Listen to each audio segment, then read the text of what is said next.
W. But in Game 2, it was all about the weather. So the Orioles are back to finish it up here in D.C. Tonight, the Orioles begin 4 on the road, 1 against the Nationals.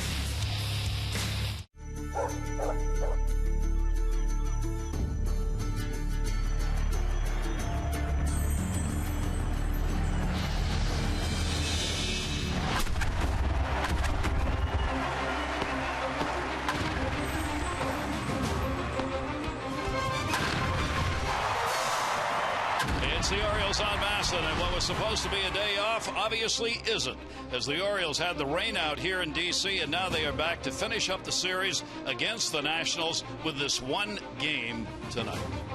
Hi, everybody. I'm Gary Thorne, and welcome. And for the Orioles, the question tonight is, will the bats return? The Orioles know this is going to be a tough streak. They've got 3 games in Toronto coming up. Had to play the night game here, not even a day game to help them out. So they try and put this one in the bag, and then head on for 3 very important games against the Blue Jays. Right now, this Orioles team is being carried by its pitching. Take a look at just how good that pitching has been for the Orioles. We take a look through June 30, and then what's happened since. Starter ERA is down by a run. That is a huge difference. The opponent batting average, you see what's happened there as well. The bullpen ERA has gone right along with the starters, down. Opponent batting average is almost nil right now since July 1 against the Orioles bullpen, and it came at exactly the right time because the runs per ball game has dropped down from 4.3 to 3.9. May not seem like much, but it is in a short period of time. The second lowest starter ERA in the American League since July 1. And Mike Bordick, the amazing thing about it is it was just the opposite story for the first 2 months of the season. Well, it really was, and they have made a dramatic turnaround, and in large part between pitching coach and Dave Wallace and bullpen coach Dom Cheedy. I mean, the players, they've really responded kind of at a steady progression, but they are really taking hold of this right now. You know, they both wanted them to understand the responsibilities, take it upon themselves to make the in-game adjustments, know what their strengths were on any given day, and they have really taken hold of that. They believe in themselves right now. There's a tremendous snowball effect. The communication is as good as I've seen between pitching coach, pitcher, and catcher. They're all on the same page right now, and, you know, they're understanding right now what their capabilities are, and it's at a high level. And I think Andrew Miller is really going to add. Buck Showalter really likes him and is going to go to him as often as he can. Well, this bullpen just got strengthened tremendously. Andrew Miller has great success off both lefties and righties. I mean, there's 3 guys down there at the back end of the bullpen, Darren O'Day, Andrew Miller, and now Zach Britton to clean it up. You get to that point in the ball game, and it's about a done deal. All right. Well, the Orioles hope they won't have to go to all 3 of those in the ball game here tonight as they try and get a win against the Nationals and take the season series against the Nationals if they can come up with the W.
It is brought to you by Southwest Airlines. Find Southwest Airlines fares online only at southwest.com. And by AT&T, mobilizing your world. Showers around earlier, but they are mostly gone right now in our train game time temperature at 84 degrees. Visit trainsearch.com to find your local train comfort specialist dealer. It's hard to stop a train, really hard. Here's the starting lineup for the Orioles, brought to you by Southwest Airlines. Their fares online only at southwest.com. Markakis, Machado, and Jones, Cruz, Davis, and Hardy, Flaherty, Joseph, Kevin Gausman, National League Park. He will hit. Let's take a look at Tanner Roark's pitch arsenal this season. Fastball using it at 64% of the time. Breaking ball 26% of the time. It's a slider and a curveball. And the change 10%. Really predominantly a fastball pitcher. Good two-seamer with nice running life. Likes to work it in and out, and he's having a great year. 11 wins on the year. 2.74 earned run average. 103 punch-outs in his 134 and 2/3 innings of work. Opponents hitting just 230 overall. Lefties 214. So that number for the righties not much better. And he faces the Orioles for the first time, and we are underway on a pitch that will be taken down and away. Nick Markakis at the plate. Solid numbers for Nick, who comes in with a 3-game hit streak. And the Orioles have the 2-1 edge on Washington in the season series. What was supposed to be back-to-back 2-game sets, and now finished up here at D.C. in this one. Markakis taking that one for a strike. It goes to 1-1. Nick, a great homestand, 8 for 26 with a couple of home runs and 4 RBIs. A chopper back into the glove. Roark will take it over to the bag. The flip to LaRoche. Nice play right there by Roark. Good athlete himself. But here's a look at the rest of the defense behind him. Harper, Span, Worth in the outfield. Desmond and Cabrera, who we acquired as Drupal Cabrera at second base. Rendon and LaRoche on the corners with Ramos doing the catching. Oh, with one away, Manny Machado. Well, the bats have been quiet primarily through the lineup. The first two have not. Talked about Markakis. Great homestand. Same for Manny Machado.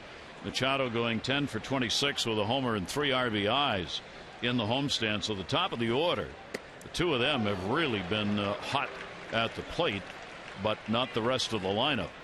That one inside. Roark has shown on the year he's not afraid to pitch inside with that fastball. It's evidenced by the fact he has no wild pitches, but he has hit 6 batters. You see numbers like that.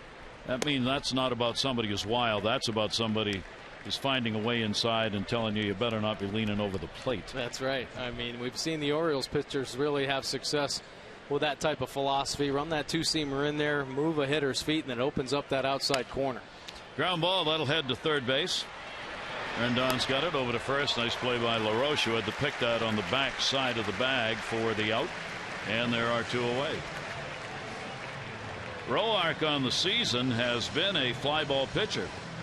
Predominantly about 56% of balls off opponents' bats have been hit in the air, but he gets a couple of ground ball outs to start this one. That'll bring up Adam Jones. Adam in his own little funk at the moment. He's got an 0 for 13 going right now.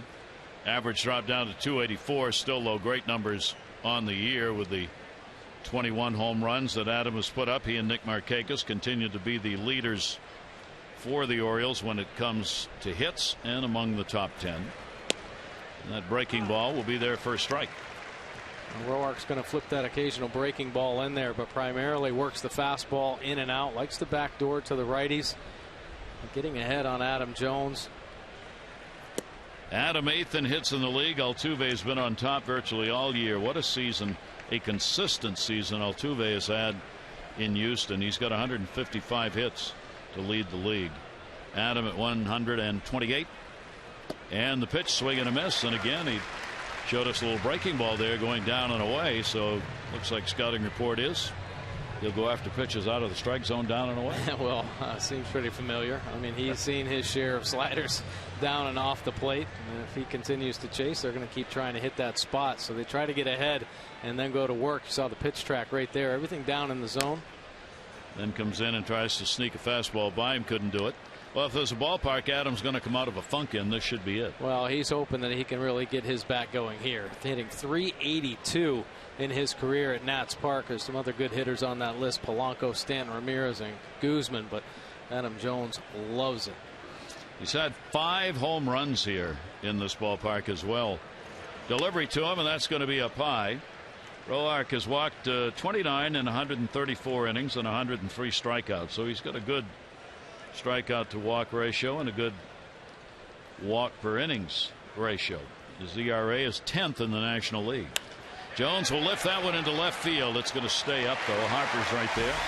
Roark starts with a 1-2-3 inning. Real good young pitchers for their respective teams at it tonight. He'll be out for the Orioles.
Were heard during the national anthem with a big loud O.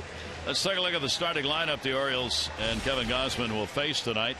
Span, Rendon, Worth, LaRoche, Desmond, and Harper, Cabrera, Ramos, and Roark, and Jason Worth, the hottest in that lineup this month for the Nationals.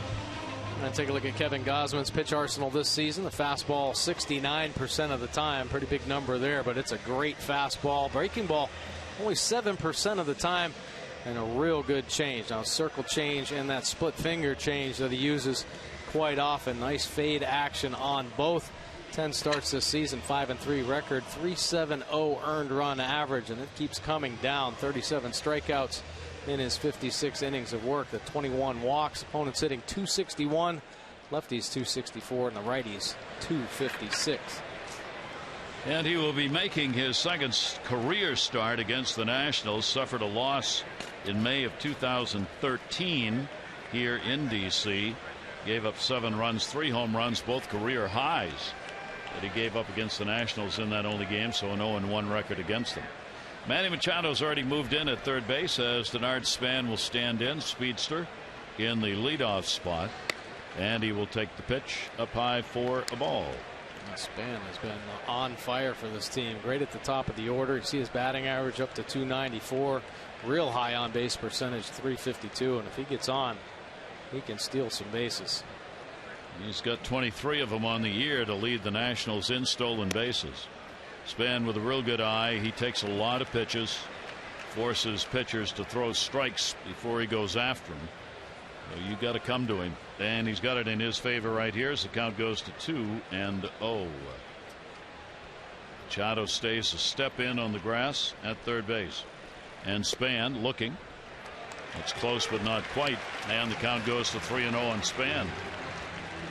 Span has had 7 hits in his last 15 at bats. The Nationals coming off the Phillies series where they split a 4-game set.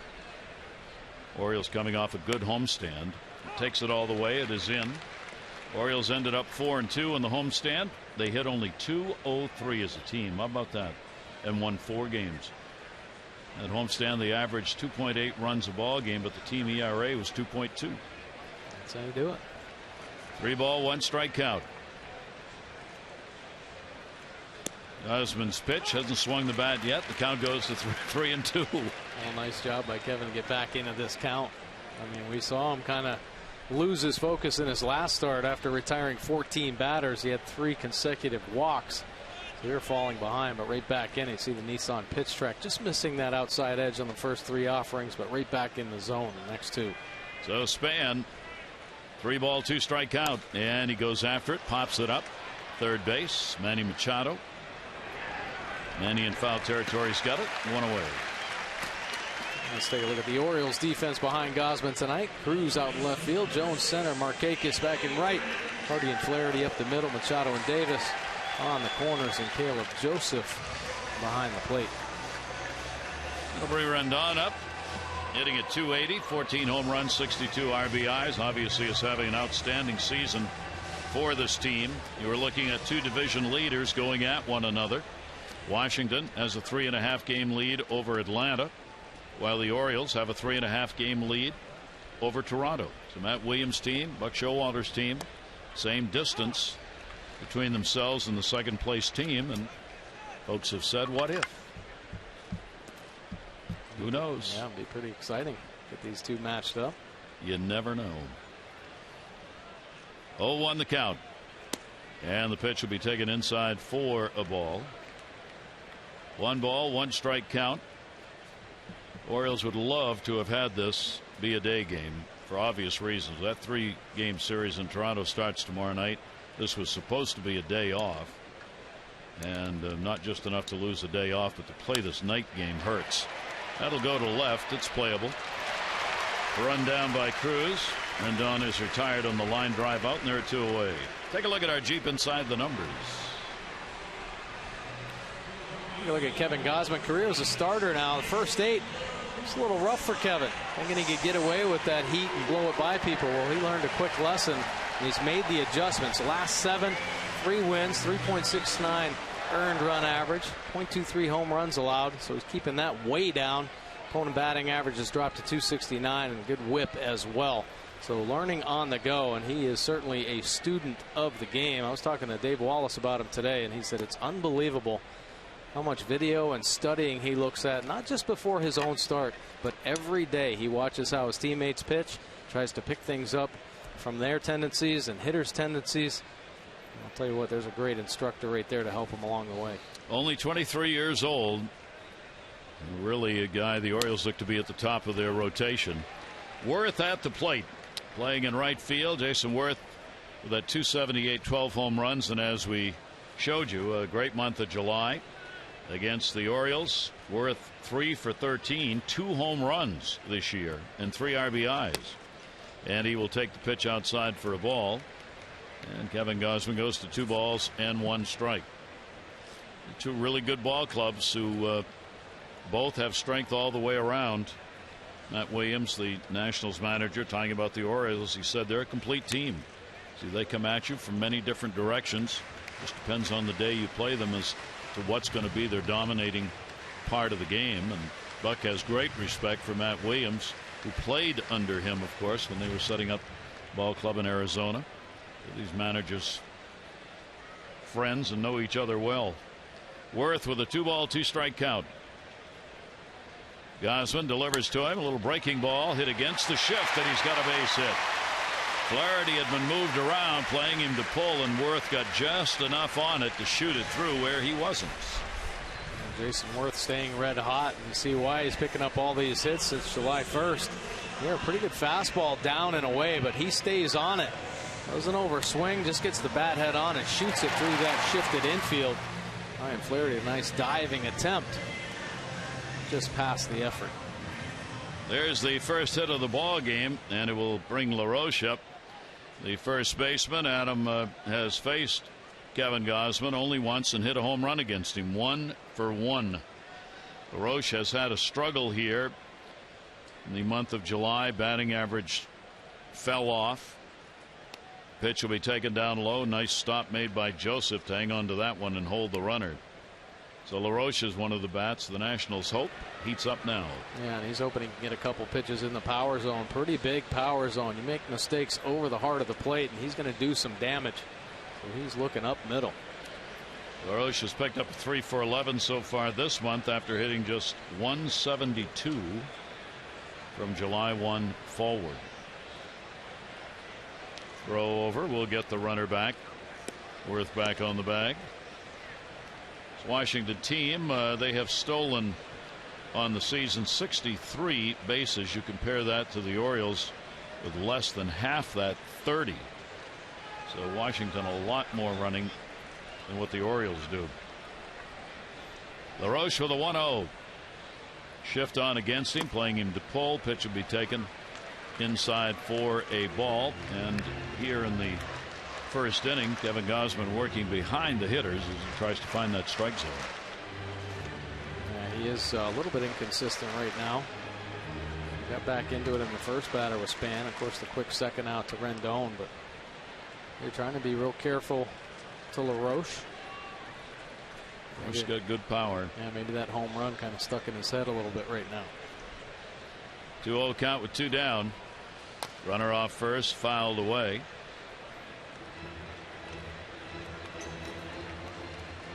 Count goes to 2 balls and 1 strike.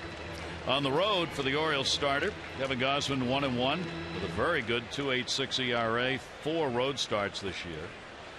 Career 2-5 with an ERA over 5, but as Mike said, it's a changed, learned pitcher when compared to last year and even the start of this year. 2-1, runner not going anywhere, and the pitch will be taken down low. So again, hitter getting ahead on the count as it goes to 3-1 on Adam LaRoche. It is a dangerous lineup. It's a well-rounded lineup. They got the power potential as well. Some boppers here. Jason Worth, we talked about how hot he's been. Can't be too fine with LaRoche though here in this situation. I mean, he's had some struggles.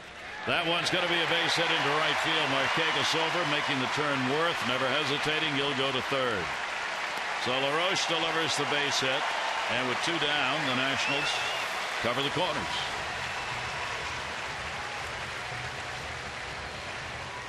He's found himself in some hitters counts here early on. The command not quite there for Gausman yet, but keeping the ball down. So give up the single. That's all right. He fall behind, try to execute a good pitch. LaRoche, it's a good part of the bat on it to pick up that clean single. You see Jason Worth still with a good speed. Hustles on into third base. A nice, smooth, fluid delivery Kevin Gausman possesses. Good finish, loose arm, great velocity on that fastball. So here's the first scoring chance with 2 down. And here's Ian Desmond, who's had more of these opportunities than any other National. He was 124th at bat with a runner in scoring position this year. First and third, 2 out. Desmond will go after it with a big cut. He's hitting .285 in these situations for a team whose team numbers actually are a little low. Nationals only .238 as a ball club, with runners in scoring position and ranked 11th in the National League in that category, but that hasn't kept him out of first place. 0-1 count, 2 away. Gausman will look to third, and another big cut on a pitch down and away. 0-2. He's in second right now, swinging first pitch, breaking ball. And here's a fastball just thrown well below the zone. He's just thinking about, he's in swing mode right now. Came up after Gausman had worked behind almost every hitter in the inning. Yeah, and a very rare breaking ball from Kevin Gausman. He aggressive on it the first pitch. The delivery is going to be fouled off the other way. This Nationals offense is ranked 8th in average in the National League. Better though in runs. They're 4th in the National League in runs, not via the home run ball. Matt Williams' team 11th in that department. They do it with a good on base percentage. They are 4th in the National League in that department, and then get some key hits. And the pitching staff, whose ERA is ranked 2nd. 0-2 away. Runners off first and third. First inning. Gausman's delivery, and that's it. Gets the strikeout on the outside corner. Quality pitch right there. No runs on 2 hits, no errors, and 2 are left on base.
Baltimore has won 500 for being selected, 500 more for every Orioles home run hit tonight. Play the Orioles scratch off from the Maryland Lottery. Your chance to be a contestant of the game. You could win a trip to the World Series. Find out how at mdlottery.com/Orioles.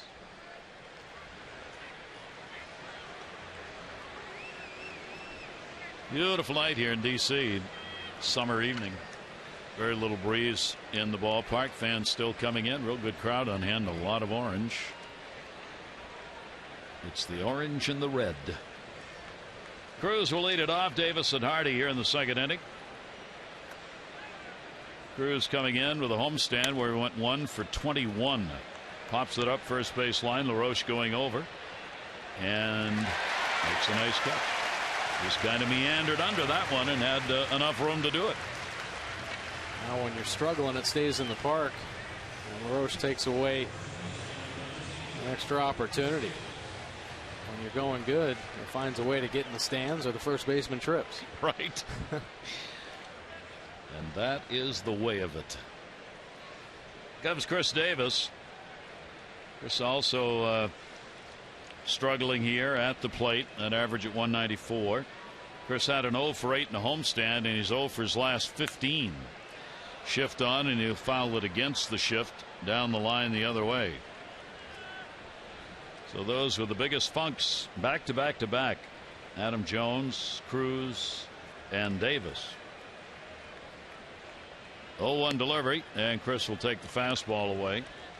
Chris trying to get on top of the ball. Get some of that uppercut done away with. 1 ball, 1 strike delivery on the way, and Roark will come inside to him in a 2-ball, 1 strike count. I think it's really what the problem has been. I think Chris Davis wanting to match that 50 home run number again and trying to do it a little too often. The swing getting a little long at times. The front shoulder come up, the back shoulder drops, and the bat head drags through the zone. And they've been working on trying to stay more direct to the baseball. Chris Davis is so strong, he doesn't need a big, long, muscly swing. He just needs to get the bat head to the baseball, and it'll go. Roark's pitch will be taken up high. So Chris works the count full. 3 balls, 2 strikes. Hardy waiting on deck. Orioles back on the road where they've played so well. 32-23. Their record on the road this season. 3-2 delivery. Roark got it in on the hands a little bit. Fouled out the other way. Remember back on July 7th against the Nats. That 11th inning, Chris Davis, one of 3 Orioles to go deep in the extra inning affair. Ended up putting 6 runs up. Chris Davis hoping that'll spark some more consistency here. He takes it and he will get the walk, so the Orioles will get their first base runner second inning with 1 away. Join the Birds this Friday, marking the 60th anniversary with appearances by more than 20 Orioles Hall of Famers, including legends like Brooks Robinson, Cal Ripken Jr., Frank Robinson, Jim Palmer, Eddie Murray. Stay after the game against the Cardinals for fireworks and laser show, and then a special on-field ceremony. Get your tickets now at Orioles.com/60 or 888-848-BIRD. Hardy takes the pitch. JJ with a runner at first and 1 away. Consistent 271 average he's had this season. Homestand, he went 4 for 22. Roark with a look over. Davis not going anywhere. Hardy up the middle, hit him. That's going to be an infield hit. The question is, Roark all right? Timeout will be asked for. Hardy's got a single. The Orioles have 2 on. Well, JJ's hit a couple bullets back up the middle here lately. Roark waving off the staff. I'm fine. He's actually screaming on him. Get out of here. Take a look. It's not working. Now gets the fastball. He turns his body, catches him in the back of the leg. It wasn't a limp when he bounced off the mound. Ooh, maybe the calf right there. Watch that. We've seen some bullets hit back up the middle here recently. And watch out for pitchers, how it affects them when they go sit in the dugout. Potentially tighten up. It would lead to more risk for injury. Tanner Roark's quite a story. He's 27 years old, but it's only his second season at the major league level. Out of Wilmington, Illinois, a couple of years ago, had a very poor season at AAA. He went 6-17. and then got himself rerouted, and is writing one of the great surprise success stories in baseball this year on the mound. Ryan Flaherty lifts at center field and right at him, and they got a double play. Davis with a base running mistake, did not read it. No runs on one hit, no errors, one left on base. For a team struggling offensively, that's the kind of play they don't need.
To try and get into the postseason, the Atlanta Braves now behind the Nationals. They've lost 6 straight games, 3.5 behind. Freddie Freeman, their first baseman, tweeted, "We've got to turn this thing around. Can't keep saying we'll get them tomorrow." Yano Navarro weighed in Toronto. He's been to the World Series 2008. He's telling his teammates, just keep doing what you're doing. Don't try and change things. Play the way you play under pressure down the stretch. And for the New York Yankees, they face the last 3 American League Cy Young Award winners in a row. They get Max Scherzer tonight, David Price on Tuesday, and Justin Verlander on Wednesday in a 4-game series against the Tigers. Oh, that's too bad. It's tough, isn't it? That is a tough rotation right there. Yankees won last night. You see that? You hear that game or not? Yeah. I mean, how do they win that? How are right? the Yankees winning? And I mean that with the great acclamations for the ball club and for their manager. I thought that game in the 5th inning was toast. Yeah. After Ortiz hit that home run, 7-4. Yankees can't pitch. Couldn't find anybody. Starters hurt. They come back and win the game. Unbelievable. They're in it. They're not going away. Here is Bryce Harper. Harper starting in left, takes the ball that way, and it will be strike 1 on Bryce. One thing right now, when you play against the Red Sox, you know you have a chance. I mean, they've lost a lot of weapons that they've had, and confidence down there in Beantown. Harper, a couple of hits and 9 at bats to start the month of August. He too has seen the average drop down a bit. Looking for his bat to get going. Shift on against him. Kevin Gausman's pitch will be taken inside for a ball. The Orioles moving Flaherty into shallow right field. 1 ball, 1 strike count. Gausman's pitch to him. Got him out in front of that one at 83 miles an hour. Great changeup from Kevin Gausman. Really, I mean, a 2-pitch pitcher, but both of his pitches are quality. Great arm cell with his changeup, the circle change, and that split finger change that has more movement down and away from the lefty. But he has shown a great ability here in his last few starts to really keep that ball down in the zone. Harper puts it away. Gausman has been a much more effective pitcher out of the windup than the stretch. Team's hitting .240 with nobody on. Once he goes into the stretch, it jumps up to .291. So, as is true for a lot of starters, they'd much rather do what they do at the start of a game, and that's that windup. Harper will take that one on the ground. That's Hardy in the shift. 6-3 in the putout, one away. Saturday afternoon when the Orioles take on the Cardinals at 4:05. Celebrate one of the most legendary fans in Orioles history. The first 20,000 fans 15 and over get the Wild Bill cowboy hat.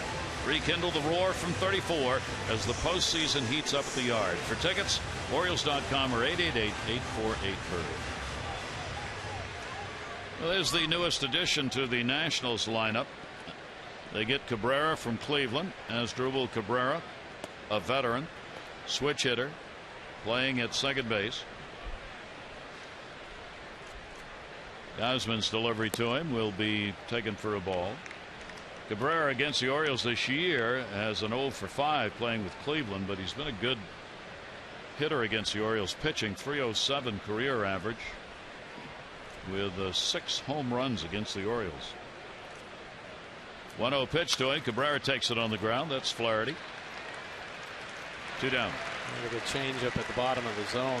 Yeah, Cabrera brought over because of the loss of Zimmerman. Went down with that bad hamstring strain, and they were really struggling without Zimmerman, so they needed another veteran presence, somebody they could count on consistently out in the middle of the infield. He certainly is a great glove, potential bat as well.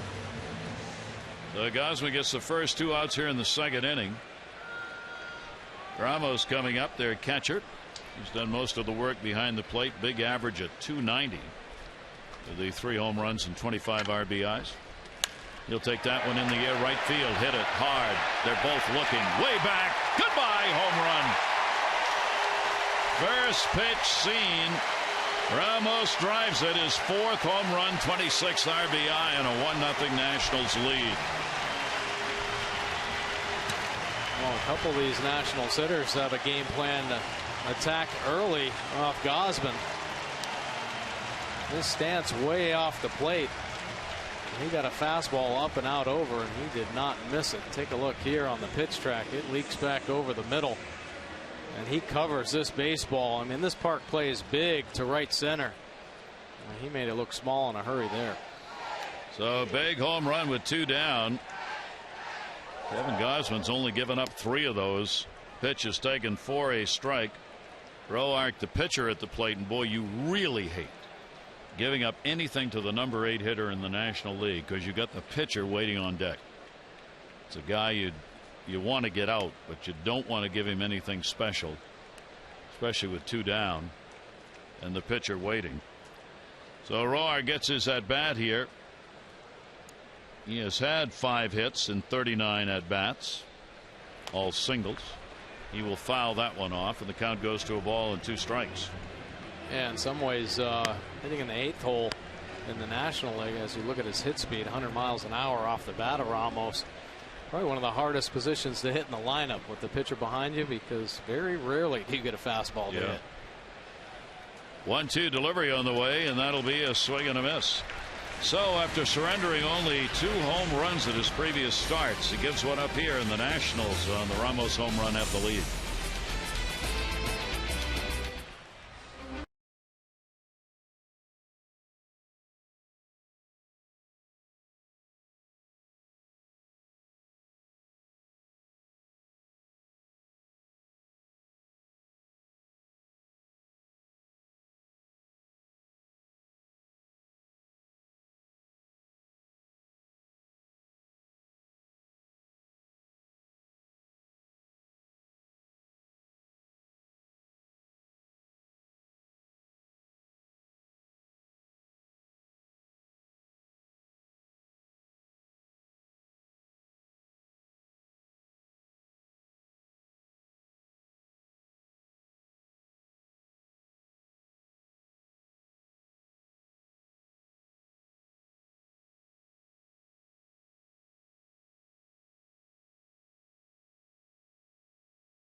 Baseball on Masson is brought to you by Southwest Airlines.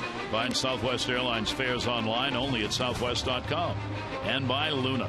For a beautiful new carpet hardwood laminate, call 877-241-LUNA. Folks getting to enjoy a fine meal out on K Street where there's some great restaurants. Nice night to be out. It's a stoop night in Baltimore. A stoop night? Stoop night. Sit out on the stoop in front of the townhouse on your steps. All right. Yeah. Talk to the neighbors. I like it. Have an adult drink or have the kids out there playing. A little beanbag toss. Stoop nights are wonderful in the city. And in the Baltimore neighborhoods, a long tradition. So 1-0 lead. Roark delivers. Joseph up. Caleb picked up 4 hits in the homestand 6 games. He went 4 for 12, had a home run. And he got a hold of that one to left field down the line. Harper going back and looking. Goodbye, home run. Somebody different every night for the Orioles when offense is needed, and lately here's one of them. Caleb Joseph delivers the long ball to tie the game up, his 5th of the year. Yeah, Caleb Joseph has been hot. He's been fighting to try to find his swing. Well, he has found it. He has been as short and direct to the baseball as we have seen. And he hammered that inside offering from Roark right there. So the Orioles get it tied up on one swing of the bat on their 2nd hit of the ball game.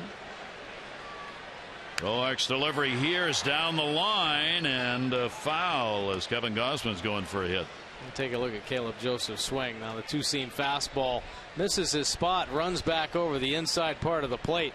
But you got to do a lot of things right to get to this pitch. And Caleb Joseph does. I mean, he knows where the bat head is right now, getting the good extension. Orioles fan making a nice play out there in deep left field. How about that? 2 Oriole fans together. And the pitch will be taken for a strike. And for Michael Esfandiari, our Maryland lottery contestant of the game, there's another $500 for you. Up to $1,000 on the night. Kevin Gausman at the plate, the 1-2 delivery, and that's going to be blooped to right field, and a nice running catch by Worth. Had some hang time, so Gausman denied a hit, and the first out here in the 3rd inning. Kevin Gausman, a couple pretty good swings right there. Almost picked himself up a base hit. Off of that closing speed of Jason Worth and right. His battery mate helped the cause with that home run. Caleb Joseph behind Chris Davis with home run number 5. That's the 10th home run surrendered by Roark. Only the 3rd by a right-hander. For Kevin Gausman, the home run he surrendered, that's the first one by a right-hander. I mean, he gave up only 2. Both were hit by lefties prior to that home run picked up by Ramos. Nick Markakis grounded out his first time up. Nick will take it inside, and a 1-ball 1-strike count on Markakis.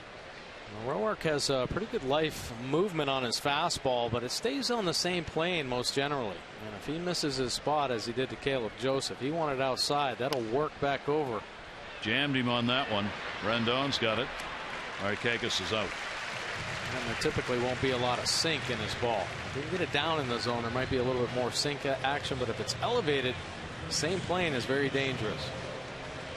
Roark's on a streak of his own. He's 8-2 in his last 10, and his ERA is only 2.2 in the last 10 games.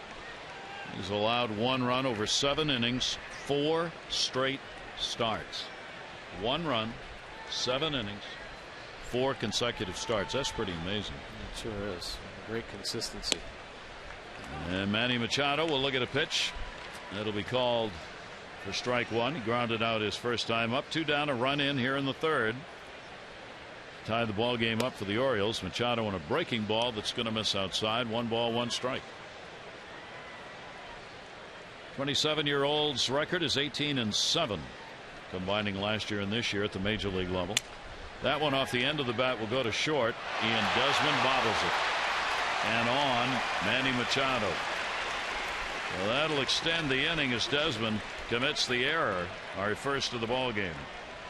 Desmond's had some problems out there defensively this year. Pretty much a routine ground ball. Didn't keep his glove open. Kind of 3/4 it and ends up hitting off the pinky finger. 17th error, I think, of the season. I've got him at 15. Right. But you may be right. You're right, 17. Yep. 17 errors. Wow. Leading the ball club in that department where he'd rather not be. Here's Adam Jones, flied out to left field, his first time up, so extends the inning. Roark with a look over, and that ball hit up in the air, high in the air. Harper this time's got a bead on it, and he will put it away. So the Orioles pick up a run on a hit, an error, 1 left on. It's the bat of Caleb Joseph, though, home run number 5, leading off the 3rd inning that ties this game up at 1.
Is brought to you by Volkswagen. We take you to October 6, 2001. Cal Ripken Jr. bidding farewell to baseball. Final game in front of the hometown crowd. 21 seasons. He exemplified the Orioles' tradition, setting consecutive game streak, of course, at 26-32, 19 All-Star appearances, 2 MVP awards, 3,184 hits and 431 home runs as Cal said goodbye on October 6, 2001. Part of the 60th anniversary celebration. Yeah, pretty amazing night that was. I mean, obviously so many special things that Cal Ripken did for the city of Baltimore and the Baltimore Orioles, and fitting farewell for him that night. 1-1 ball game. Joseph getting the home run. Now we'll go to the bottom of the 3rd inning in the top of the order. Span will lead it off. He popped out his first time up. Orioles getting that victory yesterday, of course, in a magnificent 1-0 game on the leadoff homer by Nick Markakis. 28th time in team history the Orioles had won a 1-0 game with the only run coming off a home run. Ball is lined to left center field in this big ballpark. That's got a long roll. Jones trying to chase it down. Span at second will stop there. Good relay throw by Adam to get it back in, because Span was thinking 3 on that one. Well, jumping on a first pitch fastball again, his 30th double of the season, and this is down in the zone, but what a nice short quick swing he puts on this baseball, driving in the gap. Orioles pretty lucky it didn't kick around in that little quirk down there. Hangs up on the corner instead of rolls towards the bullpen. Look at that short swing. Right direct to the baseball. Good speed now at second base. So the leadoff man on for the first time. Kevin Gausman gets 69% of leadoff hitters. Good number. Rendon coming up, flied out to left field, his first time up. Rendon with the RBI chance. And with real speed, a base hit can get him around in a hurry. Rendon 280 with runners in scoring position will take the pitch inside. Kevin Gausman will try and bear down here. Manny Machado will play even with the bag at third, or at least started that way. Now he's backing up. Back pedals here on the 1-0 count. Outfield shaded a bit to right. 1-0 delivery on the way to him. Rendon goes into left. Span didn't get a good start. He actually took a step back, wouldn't have scored on that anyway. So he goes to third, and first and third covered here with nobody out. Single Rendon. Be sure to join this weekend at Camden Yards for Masson's social media weekend, styled by Hair Cuttery. Check out at Masson Orioles on Twitter for more information. Share a haircut with a child in need. Find out how at haircuttery.com.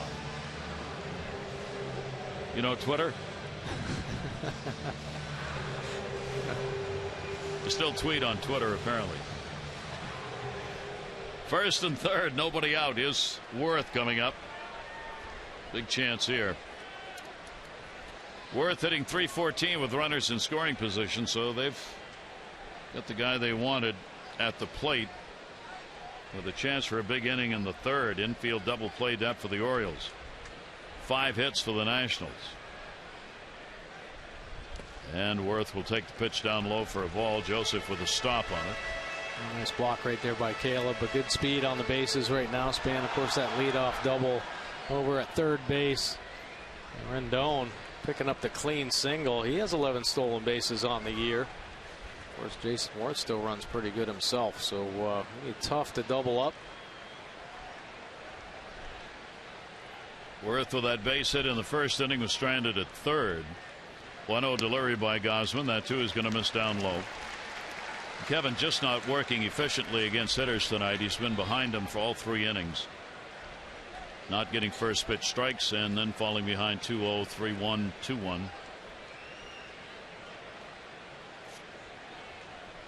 Span at third base.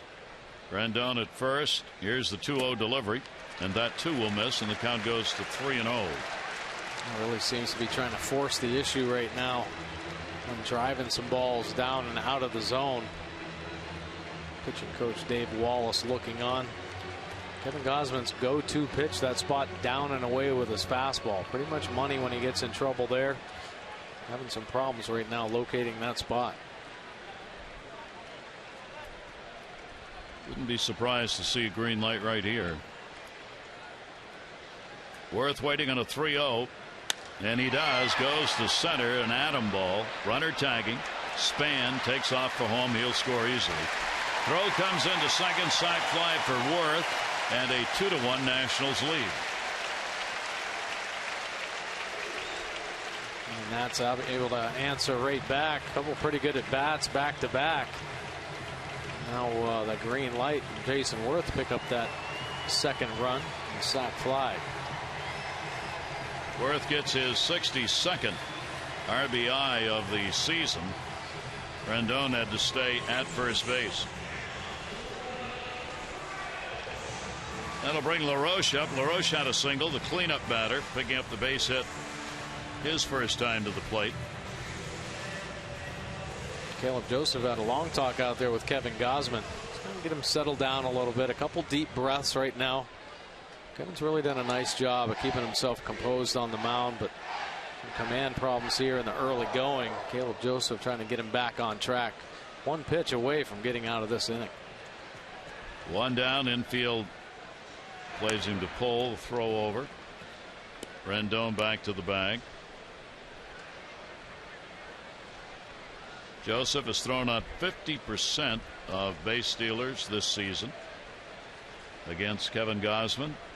Steelers 3-4-6 their success rate. Rendon's 11 out of 12, and the pitch is a strike on the inside corner. Catching coach John Russell has done a super job with Caleb Joseph and Nick Hundley, working with Matt Wieters on the disabled list. I mean, these guys have worked so hard. And you know, I talked to John Russell today, and I said, what is the secret with these two guys? And he says, you know, they cheer for each other. They're not competing against each other. They support each other and understand what the big picture is and trying to get everybody on the same page. And They really go at a game plan together. They're happy for each other when they have the success. John Russell relaying those signs. And I'll tell you, some of the tenseness was taken off when there wasn't a deal for a catcher made. I mean, the fact of the matter is both of them knew their names were out there. Sure. That they were looking at Suzuki in particular. Ball put up in the air, shallow center. Hardy going back. Cruz coming in. Cruz wants it. He's got it. LaRoche retired. Rendon goes back to first base, and there are two down here in the third inning. So Kevin Gausman a chance to get out of this after the first two were on. He had first and third, nobody out. One in. We'll try and end it with Ian Desmond, a strikeout victim, his first time up. He was really aggressive in his first at bat. Maybe he stays that way here. Of course, very dangerous with the 17 home runs. And he was swinging at everything in the first AB. He's their RBI leader, 66. Fifth in the National League in runs batted in. Pitch is in the dirt. Joseph again able to make the stop and hold the runner. Tomorrow we will be in Toronto. And it'll be Bud Norris against Mark Burley to open up the 3-game set against the Jays, who right now trail the Orioles by 3.5 games. Bud Norris was supposed to travel ahead of the team today and be in Toronto tonight for his start. Didn't work out. Because of weather, there were 2 separate cancellations on flights the Orioles tried to get him on, so Bud Norris is here. He's going to travel with the team. So he too will be checking into the hotel at 4 o'clock in the morning.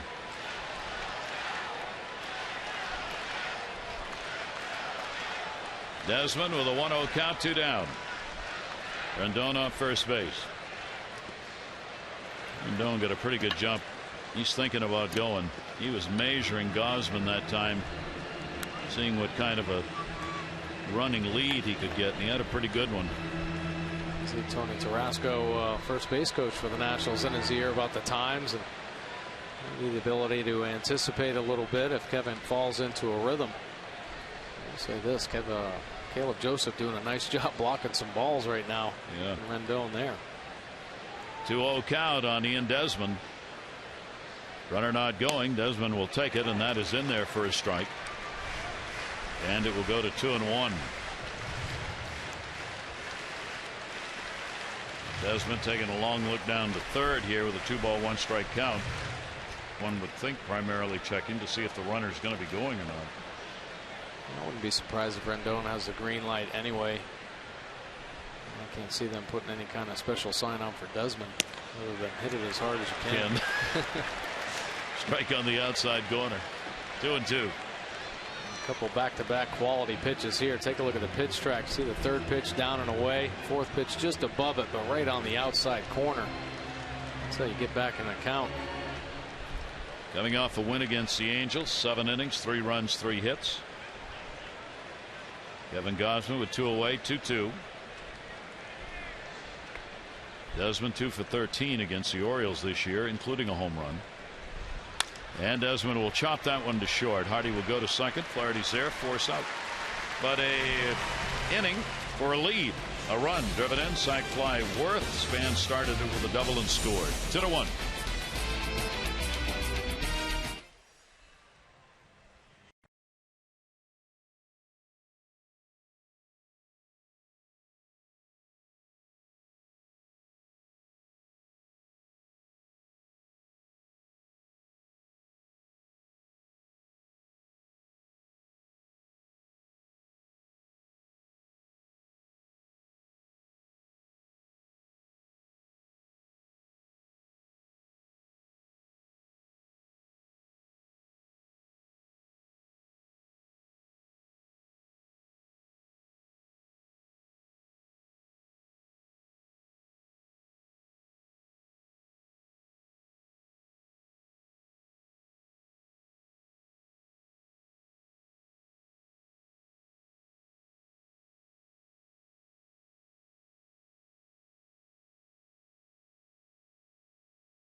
Monday page, 62-48 record, on pace now for 91 wins.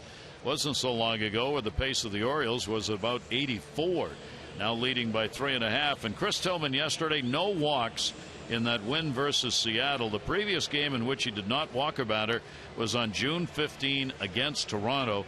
One of the best days of throwing strikes. 65 of 101 pitches were thrown for strikes by Chris Tillman. Chris Tillman had a nice day yesterday. I mean, getting deep into the ball game. Buck Showalter, he certainly appreciated that outing by Tillman, and he just kind of followed suit with the rest of the starters. They've been on a nice roll, getting deep into games. And I think early on in yesterday's ball game, Tillman was a little bit suspect with his command, but he was able to regroup and keep that fastball down in the zone, and really started attacking and using all of his pitches as the game progressed. Nelson Cruz leading it off here. Chris said after the game, tried to find it. He said, I had to work hard in order to get command of my fastball. I couldn't find the fastball location. Right. And that's for all of them. That's basically where everything starts. But he worked at it. Short hopped at third base. Rendon's throw. Cruz retired. He is 0 for 2. Oriole fans can earn rewards for sharing and posting Orioles content on social media by joining the O's Bird's Nest. That's ozbirdsnest.com. Enter today's bonus code 20. That's 20. Frank Robinson's number. Before midnight tonight to receive 2 bonus tokens and be entered to win the monthly prize, an autographed photo, or the year-end prize of 2 tickets for opening day next year. That's ozbirdsnest.com. Swing and a miss as Davis is out in front. Started him out with an off-speed pitch. Good change right there to Davis. Now lefties are primarily going to see that fastball change combination. The righties, the fastball slider there, and we're now busting in. We've seen pretty consistent pattern to Chris Davis, soft away and hard up and in. Chris drew a walk, got picked off at second base, fouled away in a double play later in the inning on a line drive to center by Flaherty. Spanned, threw back behind Davis and got him for the double play to end that second inning. 1 down, 4th inning. Chris Davis, 1-2 delivery on the way. That's right there. Chris just gets caught in the middle, and Roar gets his first strikeout. A lot of times when you struggle, you're just thinking about so many different things. Take a look at the Nissan Pitch Track, and this 2-seamer at 93 has some pretty good life. Actually starting off at Chris Davis's front leg and works itself back over that inner third. That will bring Hardy up. Orioles shortstop had a single in his first at bat. 2-1 lead. The Nationals 2-5-1. The Orioles 1-2-0. Caleb Joseph, a home run for the Orioles.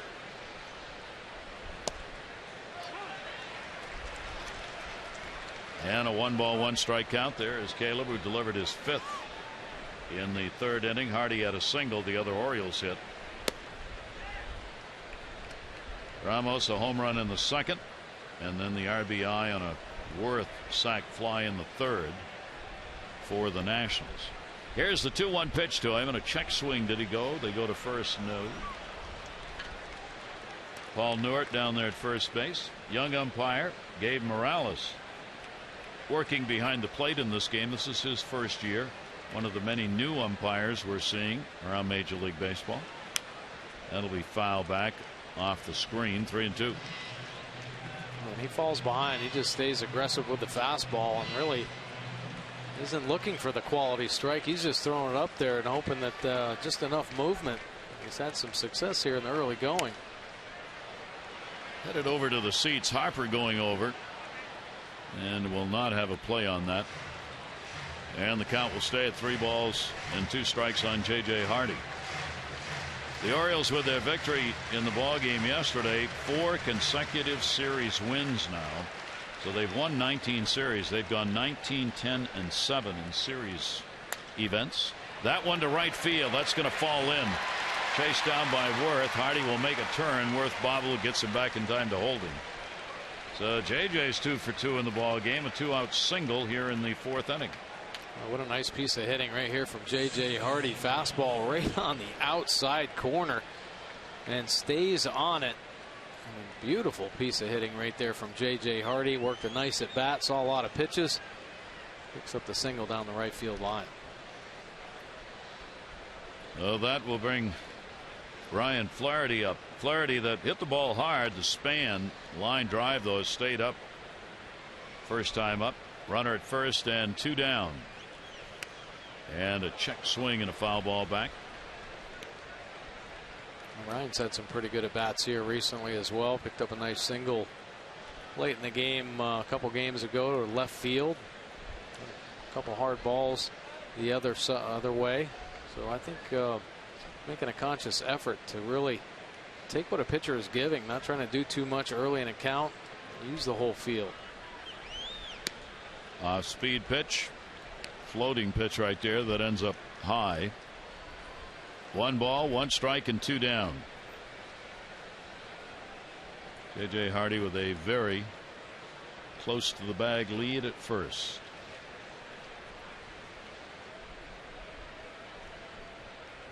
One delivery. Roark gets it in. Second base in the outfield grass. Cabrera got him. Nice stretch made by LaRoche and a nice play by Asdrubal Cabrera, the new National. No runs on 1 hit, no errors, and 1 left on base. We go to the bottom half of the 4th inning, and it is a 2-1 ball game. Nationals on top.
Made up. Rain out about a month ago. Kevin Gausman taking the mound after his 6th win of the season, getting a little help from his battery mate Caleb Joseph, delivering home run, the 5th of the season for him that would tie the ball game up at the Nationals. Ramos home run, Worth sac fly have the lead 2-1. Gary Thorne, Mike Bordick with you on this Monday night. The Blue Jays get to stay home, watch this game. They're not playing tonight. They'll be well rested. So they are off tonight. The Orioles with that 3.5 game lead. The Yankees are playing tonight, opening up that 4-game set against the Detroit Tigers. And as the Tigers now have a 5-game lead over Kansas City in that Central, trying to make that a 2-team race, while Oakland's lead has been cut back to 1 again by the Angels. But the Angels can't seem to get over that 1-game hump. They get to 1 and then fall back 1 or 2.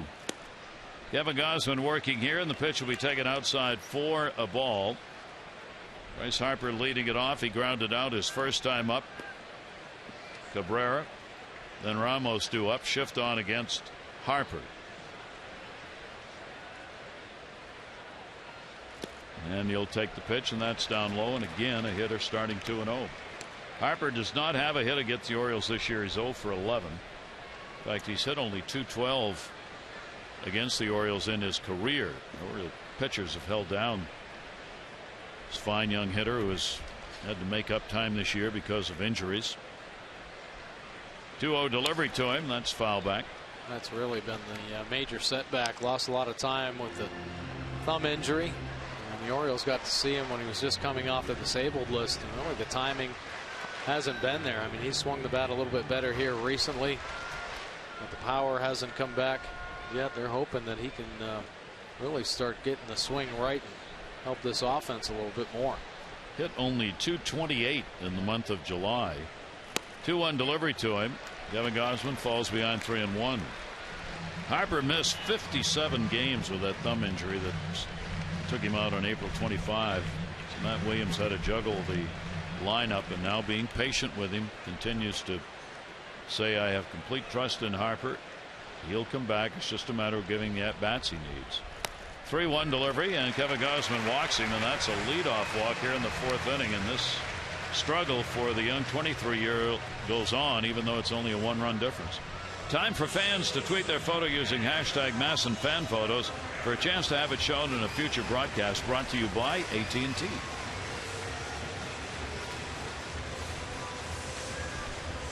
Kevin having a hard time just falling behind some hitters here in the early going.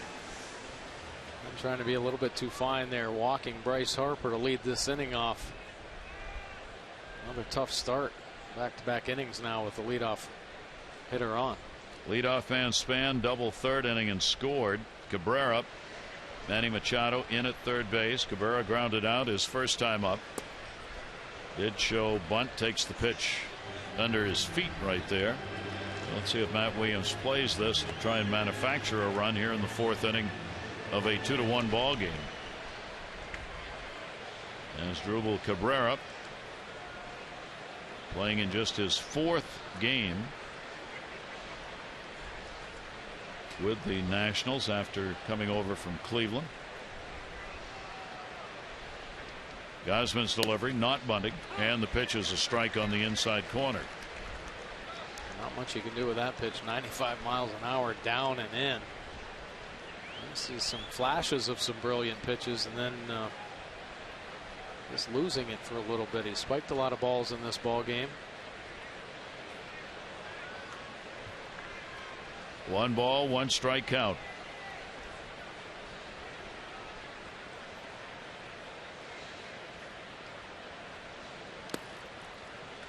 And that one taken. Runner stays, and the count goes to 2-1. Cabrera with Cleveland hit .246, 97 games. He had almost 400 at bats with the Indians. 9 home runs and 40 RBIs, and he had 22 doubles. And the average not that high, but pretty good extra base hit numbers. A couple of triples in there as well. Cabrera, 2 ball, 1 strike count.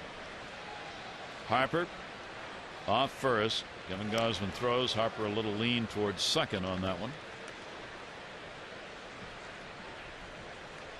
You know, the National League, they implement the hit and run and the bunts a little bit more. And the run's very important. They don't play for that three-run home run as much in the National League. So Kevin Gausman keeping him close in this good hit and run count. Machado still even with the bag at third. Delivery on the way, and again Joseph has to go down and block it. Unconfirmed stories tonight that Jim Johnson has signed a deal, but not with the Orioles. Unconfirmed. No team has made an announcement yet. Johnson may have gone somewhere else. And listening to Buck Showalter prior to the game talk about Jim Johnson, it sounded as though, yes, the Orioles had an interest, but it probably was be an offer for a minor league deal. That's what it sounded like. And probably Jim has chosen a major league contract. 3-1 on the way, ripped, and it is a foul ball. Well, that's how you're supposed to hit a 3-1 pitch. You get the head out. I mean, a real good fastball right there from Kevin Gausman. He got to it. Look at the fastball here. Once again, working itself over the heart of the plate. Just pulling it foul there. Cabrera, an all-star in 11 and 12. 2011, he was also a Silver Slugger winner. He's had some offense in his career, go along with fine defensive play. 3-2. And another one hit hard. This one is fair. Harper will go to third. Markakis will hold the runner at first. And for the third time tonight, the Nationals cover the corners twice with nobody out. Well, the veteran lefty there, nice at bat, working the count. Got that hole over there with Harper at first. He took a couple aggressive swings pulling the baseball, and this one right through that first base hole. See Harper, good speed, easily into third base. Ramos coming up to the plate. Nationals 1 for 2 with runners in scoring position. Ramos didn't bother to wait in the second inning with 2 down, nobody on. He hit his 4th home run, a drive into the bleachers in right center field. Now first and third, 6 hits on the board for the Nationals, 3 for the Orioles. Chance to extend their lead. Ramos, the number 8 hitter, will take the pitch outside for a ball. You've got the pitcher waiting on deck. Problem here is there's nobody out. Yeah, that is the problem. Well, they'll try and stay back. They'll stay at double play depth here and try and get the ground ball. 1-0 delivery. Gosman's pitch again is going to miss. Good try there on the breaking ball down in the zone. Check swing. Dave Wallace possibly picking something up mechanically. Maybe just to give Gosman a little breather here in this situation. Kevin having a struggle in this ball game getting behind hitters. He's thrown just 7 out of 17 first pitch strikes and has had a lot of 2-0, 3-1, 2-1 counts. It's only his 11th start this year, the 16th, of course, of his major league career. Learning it here, or the Orioles need him to be good, and overall he certainly has been, but there are going to be some learning curves. Oh yeah, there are. You know, he's going to have really good games, and he has this season, and he's going to have games where there's going to be some struggles, and what we talk about are the in-game adjustments, and sometimes it takes a little bit longer for a younger pitcher, but he hasn't been able to settle in. Boy, that's what he wanted. Hardy second, Flaherty, they turn the double play. A run will score, no RBI as Harper will cross, but the Orioles get the ground ball they wanted. A 3-1 Nationals lead. There you go. Definitely trade the 2 outs right there for the 1 run. Routine ground ball to Hardy, and this is the best double play turning team in the business. Make easy work of that one. Despite the fact he's had his struggles, he's right in the ball game. I mean, it's only a 2-run differential. We are only in the 4th inning. So now the bases are cleared. Roark up, the pitcher. He struck out his first time up. Pitch will be taken away for a ball.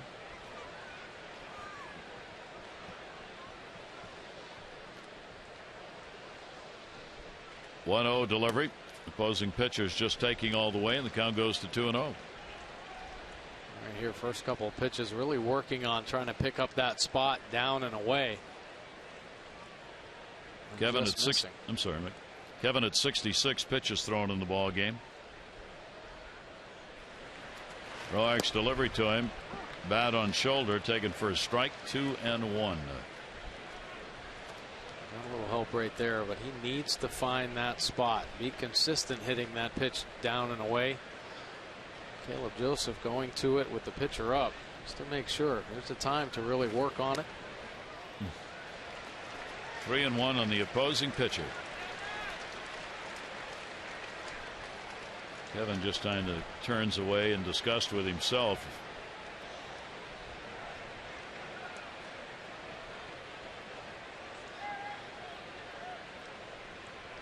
Two down, 3-1 delivery to him. Hasn't moved the bat. It's in there for a strike. So he takes it full, 3 balls and 2 strikes.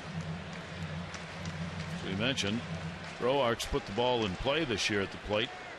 The 5 hits, 39 at bats coming in. 3-2 delivery, and he'll chop that one foul. Even the pitcher just kind of working Kevin Gosman, falling behind. Pitch count getting up there. been a struggle. We're just talking about the rhythm that he has yet to find in this ball game. 3-2 for the second time.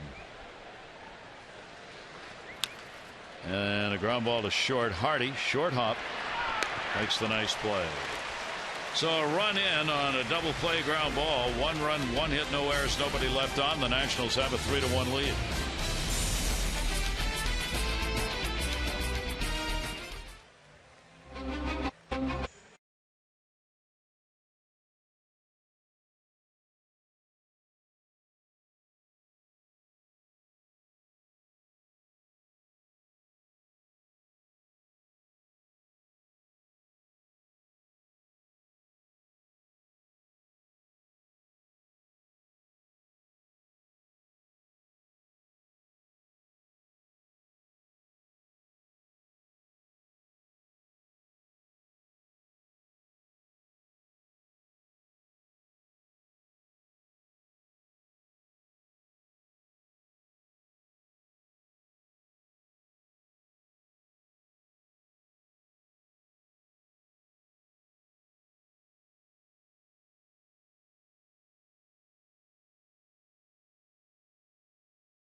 PNC Bank for the achiever in you, and by Navy Federal Credit Union. 4 million members, 4 million stories. Navy Federal Credit Union. Waldo Jimenez is back with the team. Any discussion about him is convoluted at best. The Orioles really, I think, don't know what to do with him. He's better, he's ready, and by Saturday, unless he agrees to extend his rehab, the Orioles have got to do something. They've got until Saturday. If they can convince him that further rehab is needed, which he says isn't, then they could keep him on the DL. If not, blank, blank, blank. I don't know. You make your adjustments. Now, Baldo's had some really good starts for the Orioles this year. And there were times where they thought, all right, he's turned the corner, but consistency has been the problem for Ubaldo. Too many walks, too many early exits in ball games, and really kind of tore up the bullpen in a lot of his starts. So, you know, I think Buck Showalter will find a way. I mean, there will be the potential matchups lined up, but I think he may have to go with the 6-man until things can be resolved. Yep. And as always in baseball, you wait till the bitter end to make those decisions because you never know what will happen. Oftentimes the decision's made for you. Somebody gets injured, hurt, or whatever, and there goes the decision. But we shall see. He's going to travel with the team to Toronto. Joseph, the home run, picking up his 5th, 3rd inning, leading it off. He leads off here in the 5th. Caleb Joseph been swinging a hot bat here recently, and he stays hot in this ball game. His first at bat, hammers the ball down the left field line. Solo shot getting the Orioles on the board. Kevin Gausman, then Markakis due up. Little disagreement there. Checking the ball. Wow, Caleb with a nice sell. How about that? I foul tipped it. I really did. Look, the ball is scuffed. Yeah, he was saying, hey, it hit the dirt. It hit the dirt. Let's take a look here. Yeah, he tipped it, and it did hit the dirt. Caleb was on it, and right away he turns around. Oh no, oh no. It hit it, and he sold it right away. Got the call. Yep, gave Morales home plate umpire to actually look at the baseball. Yes. It's pretty good. Here's the 0-2 delivery on the way, and that'll be foul back. What a nice balanced swing right there. Now, Caleb, even when he wasn't picking up his hits here a couple weeks ago, his at-bats were getting better. He was seeing more pitches. His head movement was limited. And now he's come on, really making some good contact, driving the ball. A couple home runs here recently. 0-2 delivery to him. That's going to be outside. See, that was one catcher knowing what another catcher's doing. As soon as he saw Ramos hold that glove up for the umpire, he's like, "Oh no, wait, I died. No." I've tried that. No, I've tried that before. Yeah. No. And the amazing thing was he won. Here's the 1-2 delivery on the way to him, and that'll be off the end of the bat. He's going to roll down the first base line. Count will stay at a ball and 2 strikes. The Nationals 3-6-1. The Orioles 1-3-0. Orioles have the lead overall in the games played, 2-1. Teams only playing 4 in this rivalry. Roark's pitch hit in the air down the line right field. Worth coming over, and that too will be a foul ball. Orioles had an 8-2 win in the 11-inning ball game here in Washington. Then game 2 got rained out on July 8th. They went to Baltimore. There Washington won the first game 6-2, and the Orioles came back behind Wei and Chen to win the second game 4-3. Britton had a save in that one. So the Orioles up 2-1 on the series. They got jammed on that. It'll go to short. Desmond makes the play. Joseph is retired. Here's our PNC minor league report for the night. It's brought to you by PNC, back for the achiever in you. Zach Davies, I had a slow start, suffered through some injuries early on in the year, shoulder tendonitis, but he has picked it up.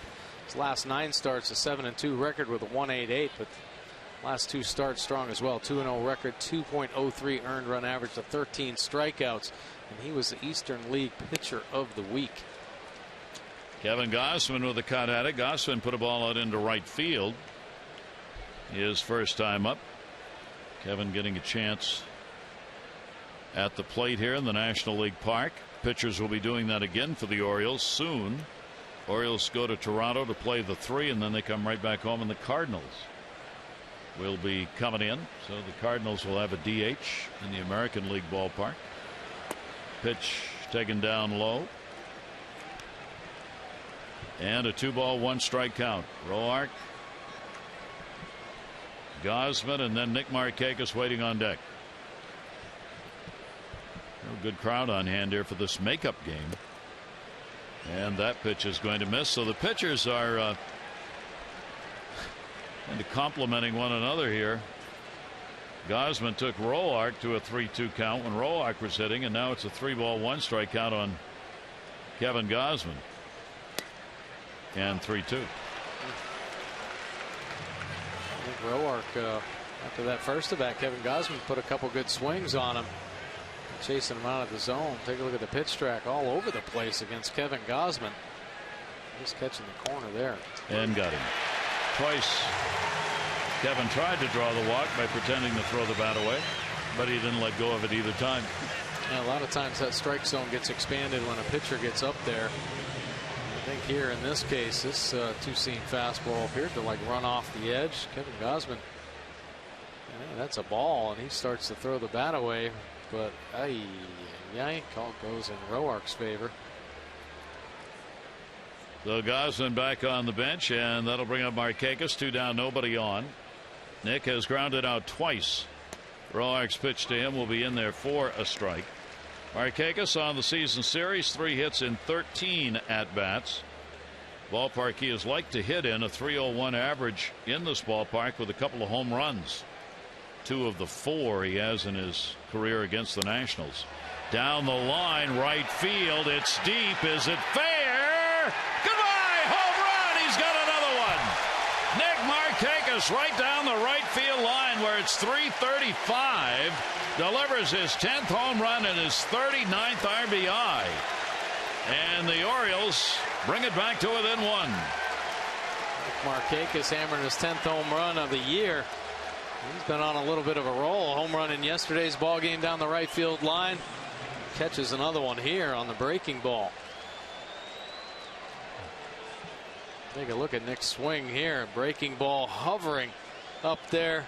Good bat path once again, and look at him catch the breaking ball out in front using his legs. Great finish and into the Nationals bullpen.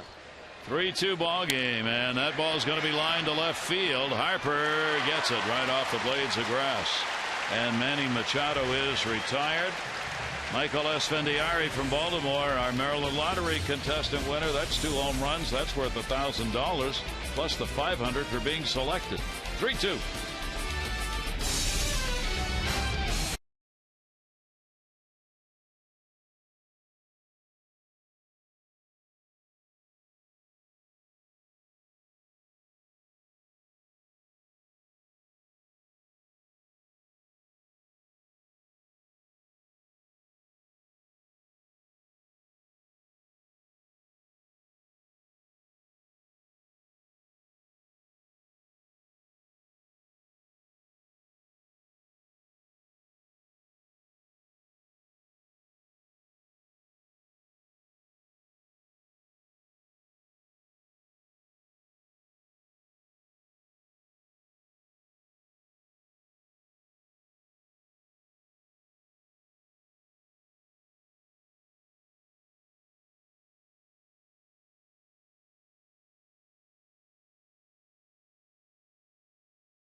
Major League history, August 4 of '85, Tom Seaver, George Thomas won his 300th career game, becoming the 17th player in Major League history to do so. And on this date in 1996, Earl Weaver, Ned Hanlon, Congressman Jim Bunning, and the Negro League star inducted into the Hall of Fame. That was back in 1996. Bill Foster. There you see, for George Thomas Seaver, elected to the Hall in '92, still with the highest percentage of votes by any Hall of Famer. 311 wins, that 2.86 ERA, was a 3-time Cy Young Award winner, set the National League mark in strikeouts, 3,272. He's pretty dominant right-hand pitcher, right? He's all right. Yeah, he was all right. Tom Terrific, the franchise, as he was called in New York. Yeah. Nick Markakis, another year, big year offensively, and he's been flipping out some hits here recently. A big solo shot in that last inning, picked up his 1500th hit in yesterday's ball game. Back-to-back games with home runs. Well, the Orioles get right back in and make it 3-2. Here's Span again. Seems like he's always up leading off an inning. He's, of course, leads off, and he popped out in the first inning, picked up the double leading off the third. Now he leads off again. Here in the fifth inning, he scored on the sac fly by Worth in the third. 1-0 delivery to him. Takes inside. Nationals runs. Ramos got the home run, Worth the sac fly, and then the double play ground ball that Harper scored on. Orioles have 2 home runs, both solo. Caleb Joseph and Nick Markakis.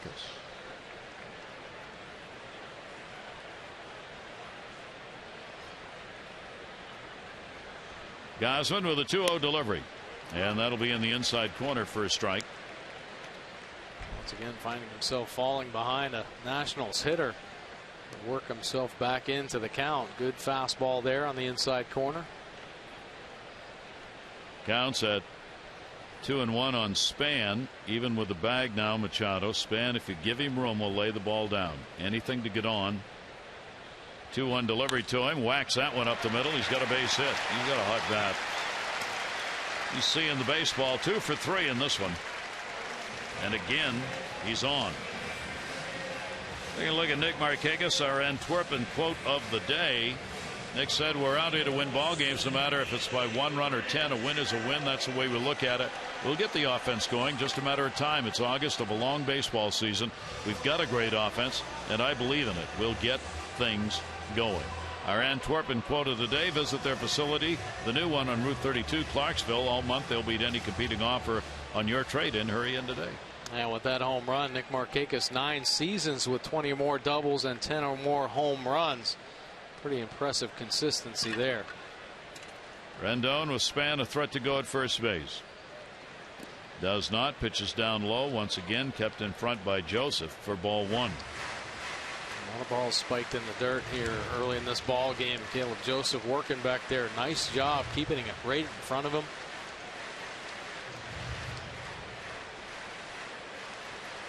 As is mentioned so often, when a catcher can do that, that means your pitcher's not afraid to throw that pitch, which at times can be useful and swung at by opponents even though it's not in the strike zone.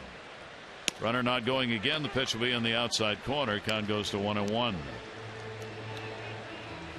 Rendon, a very dangerous offensive player, having a super year. Well-rounded player, good average, 29 doubles, 14 home runs, driving in runs, scoring runs. Talked about his speed, 11 steals, doing it all for them offensively at the top of the order. 1-1 delivery to him. He takes on a good pitch at the knees on the corner, and Kevin Gausman gets ahead of him. A ball and 2 strikes. Rendon trying to get an inning going here.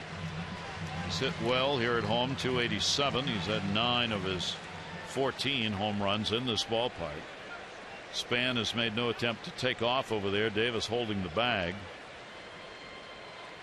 The infield playing for the double play.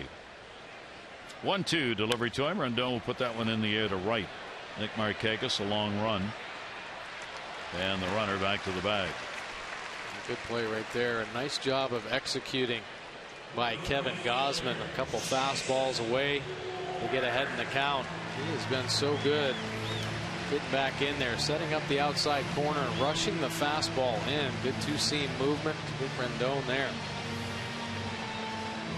Pitching the kind of game that you might more expect to see from a veteran. When you don't have your stuff and you're struggling with the strike zone, really trying to make it up as the game goes along. What's working at this particular moment? Someone aged 23 to be pitching that kind of a game, that's a tribute to him, because this is tough stuff right now for him. 80th pitch of the ball game coming. Worth up. Worth's delivered a single, and he has picked up an RBI and a sac fly, so 1 for 1. He's finding that outside corner consistency right now. A couple good ones to Rendon there, dotted down and away to Worth. Good job getting ahead. Worth has picked up 4 RBIs in the 4 games against the Orioles this year. A couple of home runs. Gausman the look and the 0-1 delivery, and the pitch will be taken inside. 1 ball 1 strike on Jason Worth.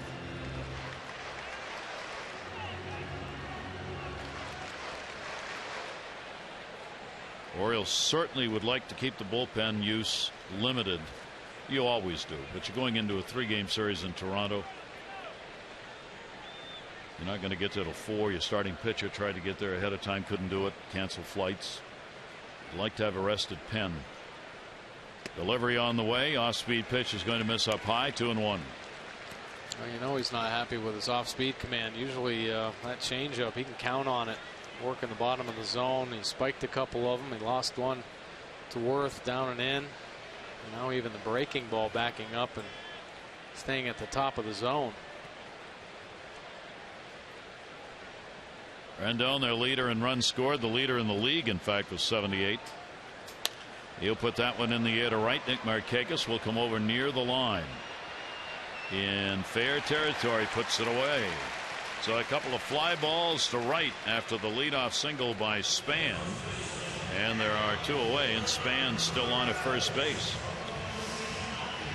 Just shows you how good his fastball is. I mean, some of these hitters can really start to file away his off-speed pitches and just sit dead red, but there's just so much movement. His velocity has changed from 92 to about 98 in this ball game, and he seems to have more velocity when he pitches into the hitter, so tough for them to get to it.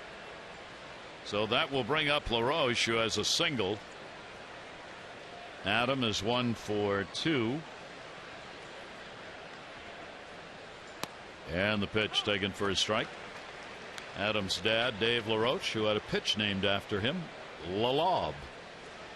He had an off-speed delivery, which was kind of a softball arch pitch that he threw and could throw for strikes. His dad, a really wonderful, funny man. And the pitch named after him for LaRoche, La Lob. Here's the 0-1 delivery, and the take, that's outside. Take is good. 1 ball, 1 strike. Kevin Gausman has had just 1 walk, 2 strikeouts. Only 3 left on so far by the Nationals. Only one of those in scoring position. The Orioles have stranded 3, all at first. 2 down here. Shift on in the infield. Span still not moving at first. And the pitch put up in the air to right field. It's a Markakis inning. Nick going back. He's got it. 3 fly ball outs to right. So Markakis gets the home run in the 5th and gets all 3 putouts in the bottom half.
USO Warrior and Family Center as well.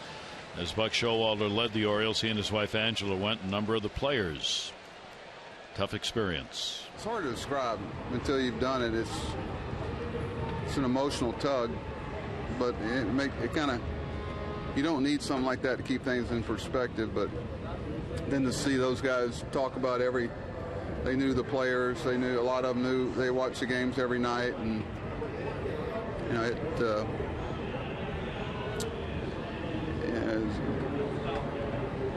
it's just something that, you know, you don't think twice. You realize it's just an honor to be around them and to see, you know, the sacrifice they made. And I was so impressed with the care they're getting. So a visit today, and always an emotional one. The Orioles coming up early this morning to do that. And squaring for a bunt, Jones, who has flied out twice. For the Orioles today on the visit to Walter Reed, it was O'Day, Britton, Wieters, Flaherty, Miller, Brock, Gonzalez, McFarland, and Hundley. All went. Buck and Angela Showalter were there as well. Darren O'Day, who does a lot of work with the U.S. Wounded Warrior Project, helps put that together and make the arrangements. And all who've ever done that, it is a most worthy cause. Jones on the big cut. Well, you know, it means so much to the men and women there at Walter Reed Hospital. And, you know, it is an emotional time for Buck Showalter and his players to go over there, but to show the support and the respect that the men and women deserve, you know, and they understand the sacrifices that they made. Jones will take a pitch a little bit high. Roark has a walk and 2 strikeouts, same as Kevin Gausman. He's given up 2 home runs, 2 runs, 4 hits for the Orioles, 3 on 7 for the Nationals. Jones, Cruz, and Davis here in the 6th inning. Jones will foul it off. Limited games today, those affecting races. American League, Tampa Bay is playing at Oakland tonight. The Angels and the Dodgers in the rivalry series, and the Yankees are at home taking on the Tigers in the first of 4. So a couple of West Coast games and then the Yankee ball game. 3 ball, 2 strike count. And a ground ball hopper to short in Desmond. Adam flying down the line. Retired and 1 away here in the 6th inning. Yeah, always hustling down that line. He'd like another shot at that hanging breaking ball there. And he may get another shot. Roark has consistently pitched deep into ball games. The last 5 starts, 7 innings.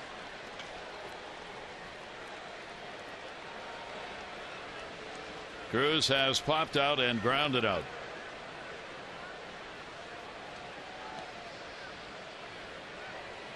Pitch on the way to him, and a strike on the outside corner. So Nelson now 1 for his last 23. The Orioles need something to happen here in the middle. The Jones, Cruz, Davis threesome all struggling at the same time. 0-2 count. Seems like Nelson has been a little bit in between for a couple weeks now. 0-2 delivery to him. Roark will come inside. That'll set up a pitch down and away again. That seems to be the pattern. Run one in off the plate, waste one in there, and go to the slider down and away or fastball down and away. A couple pitches in there. Second strike, fastball in. 1-2 delivery to Cruz, and he's going to put that to center, and a diving catch by Denard Span. He dug up the turf behind him as he went down, but he made the catch. Nelson Cruz, nice job getting to this slider, but Span taking the hit away and tearing up the turf. Look at his knee driving into that outfield grass, digging up about a foot of earth. Nelson Cruz dejected back into the dugout. Boy, he could have used that hit. Fine play by Denard Span. And Cruz, as we mentioned before, can't get one to fall in. The fans here appreciating that defensive play by Span. Of course, offensively, he's been an igniter. Take a look at his knee drive into the turf. Wow, coming in with some force. And here's Chris Davis. I don't know I've ever seen a knee tear up the turf like that before. You usually slide a little bit. Right? He didn't slide at all. 2 down, nobody on. Foul bag. Davis has walked and struck out.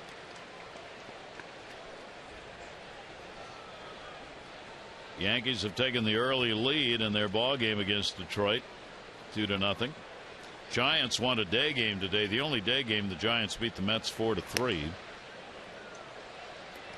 93-mile-an-hour fastball right there. 2-ball, 1 strike count. You see his efficiency in this ball game. Just 62 pitches there. 2-2.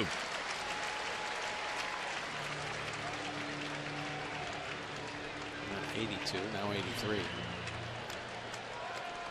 No blow up innings for him. He's been aggressive in the zone, it seems, here with all of his pitches. He got him. So he picks up the strikeout and a 1-2-3 inning. That's 2 clean innings he's had tonight. 3-2 Nationals.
North of the border, the 3-game set with the Jays. Bud Norris taking the mound against Mark Burley at Rogers Center.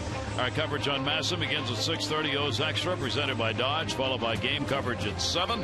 All the access you need right here on MASN. Take a look at this series coming up with Toronto. It's all evened up, 5 apiece. Batting average is pretty similar. Runs per game. Blue Jays having the advantage by a run. Home runs pretty close. 11 for the O's. 13 for the Blue Jays. That earned run average, though, at 4.30 for the Orioles, is certainly going to be coming down because their pitching has been outstanding. The Orioles 26-21 record against Toronto since 2012. So certainly at the advantage. It's a new look Blue Jays. They've had some key injuries. Adam Lind, Encarnacion, Brett Lowry still all on the DL. Danny Valencia and Nolan Reimhold now over there for the Blue Jays. They're still finding some ways to win ball games. Roster change for the Nationals today, affecting the former Oriole Nate McLouth. Nate went on the DL today, right shoulder inflammation, and they brought up one of their rising young stars from AAA, Steven Souza Jr. Souza's available to play tonight. He's having a great offensive year at Syracuse. And the pitch is swung on and fouled off. 0-1 count. Desmond, bottom of the 6th inning. He has struck out and hit into a fielder's choice. Yet another pitching duel and another low-scoring game here in the 6th inning in Washington. Kevin Gausman, despite the problems, leadoff batters getting on, not a lot of first strikes, behind in the count, has found a way. Here's the 0-1 delivery and the pitch taken down low. That's really what it's all about. A great sign of maturity. Maybe you don't have your best stuff, but find a way to get through innings, and he has. You said it earlier. I'm pitching like a veteran. 1 ball, 1 strike delivery on the way, and he'll catch the inside corner with that one. 8 of the last 9 Orioles games decided by 1 run. Streak ended, of course, a couple of days ago in the 6-3 loss.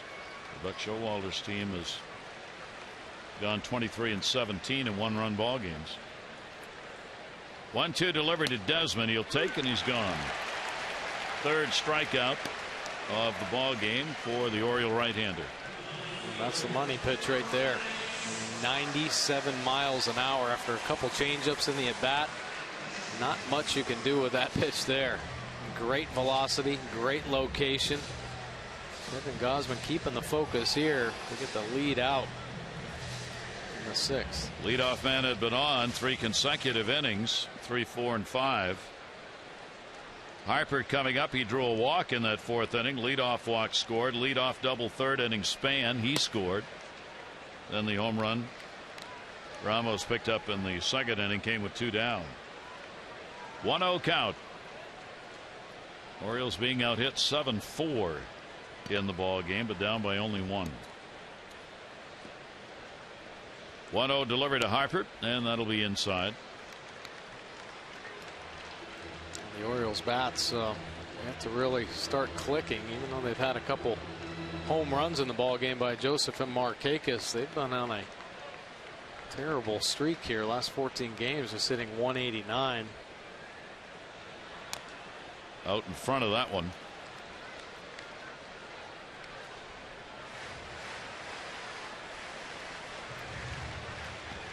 Markakis has kept it going for the Orioles with that bat. He and Machado have had the 2 hot bats in the lineup, and then there seemingly has been somebody, a Pierce, a Joseph, a Flaherty, somebody who's come along and helped out individually in other games when your big guys in the middle weren't hitting. But you have to have your big boys have to play well if you're going to win and move on to the postseason. They can have their slumps, as everybody will, but in the end, if they don't produce, you won't win. Well, they'll be there. I mean, still a long way to go in the season, and the dog days are upon the Orioles right now. I mean, there are up and downs with offenses, with pitching. Gausman wanting that fastball, just missing on the inside corner. Thought he had it. Take a look at the Nissan pitch track here. Running the 2-seamer back over, just missing. Caleb Joseph freezing it there for a second, giving home plate umpire Gabe Morales a good look. 3-ball, 2-strike delivery on the way. That'll go down to first base, played by Davis. Harper is retired. 2 down here in the 6th inning. 2 American League East rivals will face it off. The Orioles and the Yankees, 3-game midweek series, Monday, August 11 through Wednesday, August 13. Show your Birdland pride and paint the park orange and enjoy some pennant chase games. Tickets are going fast. Get yours, Orioles.com or 888-848-BIRD. So bring up Asdrubal Cabrera. Picked up a single. He's grounded out. Made a nice defensive play in the ball game. And the pitch to him down low for a ball.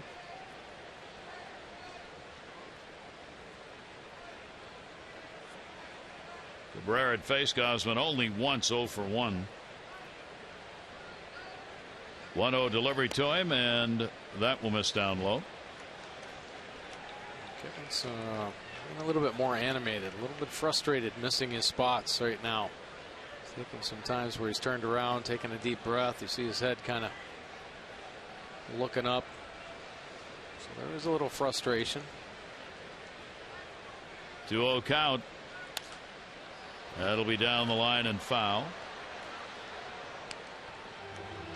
So the pitch count to at the point where he probably won't be around for much longer. Working the 6th here. 100 pitches coming up. Hello? Hello? Here's the 2-1. And that one's going to be outside. So a 3-ball, 1-strike count on Cabrera. Ramos, the number 8 hitter to follow. Gausman wanting a new baseball. See his pitch count right at 100, a couple innings. Up over 20 pitches. He's had a lot of deep counts. Brad Brock wiggling the toes in the dugout. Here's the 3-1 delivery on the way, and walked him. He's walked only 2 in the ball game, which is pretty amazing for all the deep counts he has had. This one comes with 2 away. Kevin talking to himself, wanting that inside pitch. Buck Showalter as well. Getting a little quizzical there. Where was it? Only other walk, Harper, who scored in the 4th. Ramos coming up, the home run, his 4th of the year in the 2nd inning, and he hit into a double play. Ramos, their catchers, had a couple of home runs against the Orioles this season. 1 for 2 in the ball game, 5 for 14 on the year against the O's. Cabrera, not a big lead at first, and a strike taken. Good pitch right there. Still holding the good velocity, 95 miles an hour.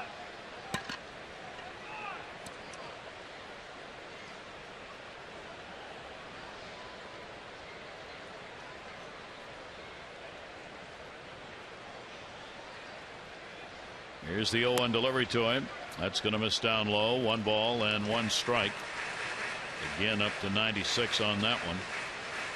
It's been a pacing night for Buck Showalter. Dave Wallace, each inning, kind of lean forward to see how Kevin Gausman is going to get it done this time. And for the most part, he has. 1-1. Throw over Cabrera back to the bag. Good quick snap throw right there. You want to let him know you're thinking about him. Only cheap stolen bases, even though Caleb Joseph with a great percentage of throwing out runners. But if you forget about him, they can catch you sleeping. Cabrera 7 out of 9 with Cleveland. He's not stolen or attempted a steal since joining the Nationals 3 games ago. Here's the 1-1 delivery on the way, and that's going to be inside. Joseph will go in to take it. You know Buck Showalter wants Kevin Gausman to get through the inning. So if the Orioles can pick up a couple of runs and make him a potential winning pitcher in the ball game, but he's got to get through this inning for that to happen. 2 ball, 1 strike count. He needs 1 more out to get out of this 6th. Cabrera extending the lead a bit at first base. 2-1 delivery on the way. Ball in the air to right's going to be a base hit. Markakis cuts it off. Over to third base goes Cabrera. And again, for the fourth time, the Nationals cover the corners. And again, there are 2 down. Almost picking up his second hit. First hit, of course, that solo home run, but this is a nice piece of hitting, driving the fastball the other way. Nick Markakis actually a real nice pursuit angle out there in right field to cut that one off and stop it from going to the wall. The Southfield big enough, balls get into those gaps like that. There's no way to stop a runner going first to third, especially with 2 down, with the runner taking off. So Cabrera easily made it. Now that'll bring up Roark, the pitcher. 2 down. He is struck out and grounded out. So for Gausman, chance to get out of it if he can retire the opposing pitcher. They'll hold the runner at first. Machado in a little bit at third.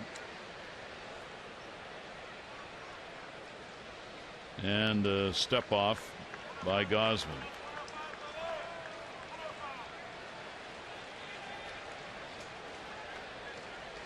Roark has 8 sacrificed bunts this year.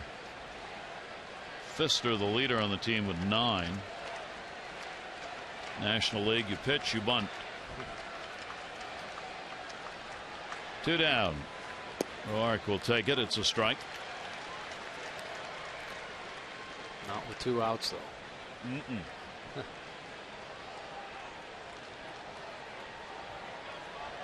But if he was a really good bunter with any kind of speed, you might think about laying one down. 0-1 count. Roark down to first, right into Davis's glove. Almost shot that one by. The fact he was holding the bag allowed him to make that play. No runs, 1 hit, 2 are left on. It remains a 1-run ball game.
Ramos getting on a fastball 100 miles an hour off the bat, deep to right center.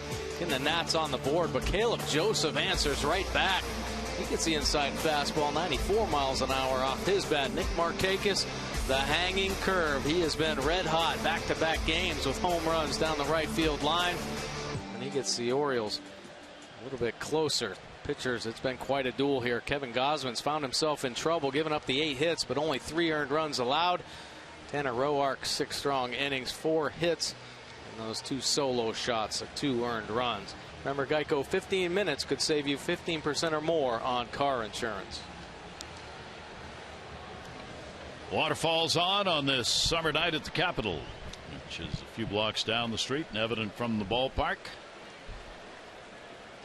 On a really nice night.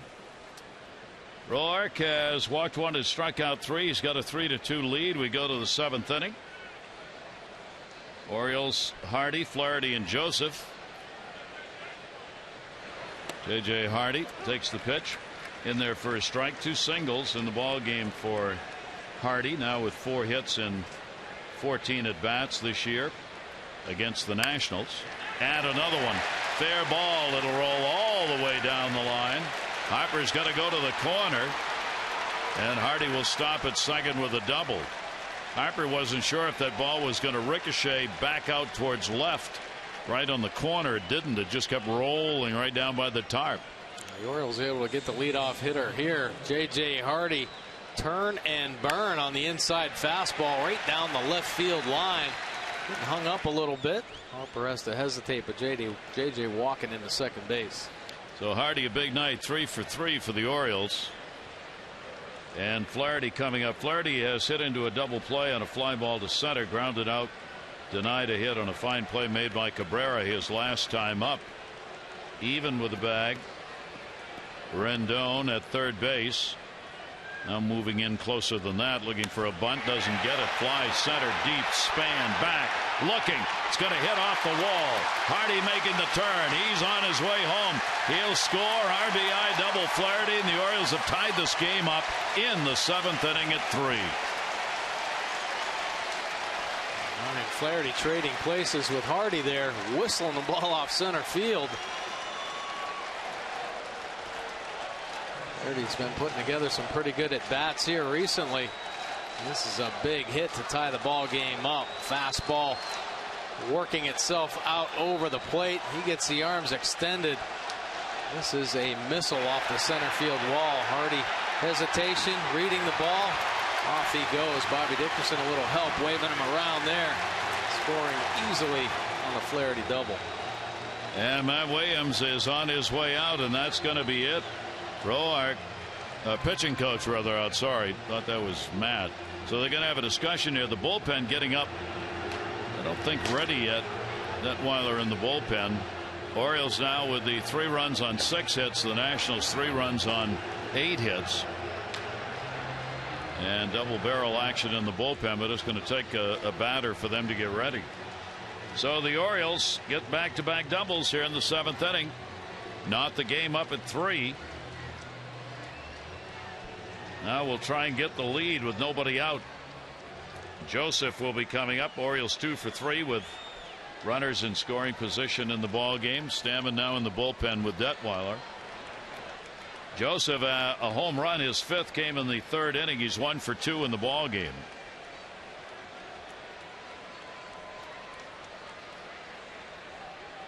Runner off second, held by the shortstop, Ian Desmond. Bunting. Fouled it off himself in the batter's box. That bounces up.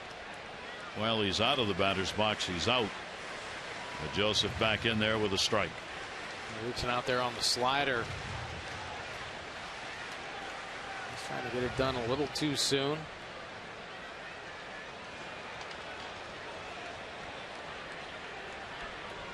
Pitcher due up next. So pinch hitter coming up. That's why the bunt's on here. Caleb Joseph again squares, drops a beauty. Down to third. They get the out. That's a sacrifice, moving the potential go-ahead run. Flaherty over to third base with only 1 away. Nice job by Caleb Joseph. It sure was. I mean, call on the Orioles to play the small ball. I mean, runs have been at a premium. It's a very important run here. Well executed. The third baseman to field it. Flaherty walks into third base. Gets himself in a scoring position with 1 out. So that will be it for Kevin Gausman. He comes out of the ball game for a pinch hitter as Delman Young will stand in. The infield is going to be drawn in with only 1 away. Young has gone 8 for 16 as a pinch hitter with a home run. And he puts the ball in the air, and another base hit and an RBI. And the Orioles hit machine just cannot be stopped. Delman Young gives the Orioles a 4-3 lead here in the 7th inning and is now hitting over .500 as a pinch hitter. He comes out ready to hit. I mean, Delman Young is prepared as any player, and he has come up big time. Take a look at the Lexus Towson drive of the game. He gets a slider that works itself over the outer third, and he stays on it. Nice clean single up the middle, scoring Ryan Flaherty. So the Orioles go on top, and that'll chase the starter. Our drive of the game brought to you by Lexus of Towson, the area's #1 Lexus dealer. Come see why at lexusoftowson.com.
Here, Tanner Roark's pitch arsenal comparison. Did he try to do anything different against the Orioles?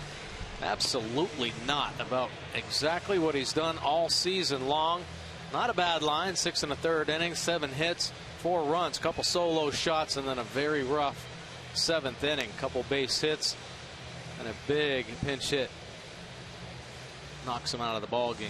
Well, Ross Detweiler comes into the game 3.60 earned run average, 27 strikeouts in his 45 innings of work.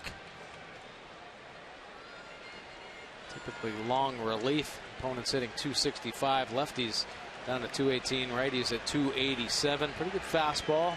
92 to 95. Has a curve and a change to go along with it. Detweiler's worked just 1 inning against the Orioles this year. Gave up nothing. So Kevin Gausman's got a chance to be the winning pitcher in this ball game. Delmon Young, the go-ahead RBI on at first base. Still only 1 out. Nick Markakis, the home run in the 5th inning. He is 1 for 3 in the ball game as the Orioles have battled back to get the lead for the first time in the ball game. They trailed 1, tied it up, trailed 2-1. Nationals made it 3-1. Orioles got it 3-2 in the 5th inning, and now 2 here in the 7th, and they have taken the lead. And for Roark, who leads the ball game, that ends his 4 consecutive starts where he'd given up only 1 run over 7 innings. As Roark charged here already with the 4 and responsible for Delmon Young on at first base. Markakis on the inside corner. 2-1.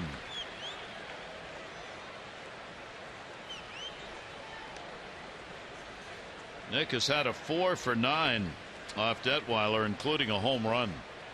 He's hitting pretty good. 4-game hit streak now for Markakis with a home run in this ball game. 2-1 delivery on the way. That'll be blooped the other way. Harper coming, can't get it. Young will go to second. Delmon Young read it well. He was all the way down there, and the Orioles keep this 7th inning going as Markakis now has his 2nd hit. Nice to see the Orioles stringing some hits together, but take a look at Ross Detweiler's pitch arsenal this season. He loves his fastball 86% of the time.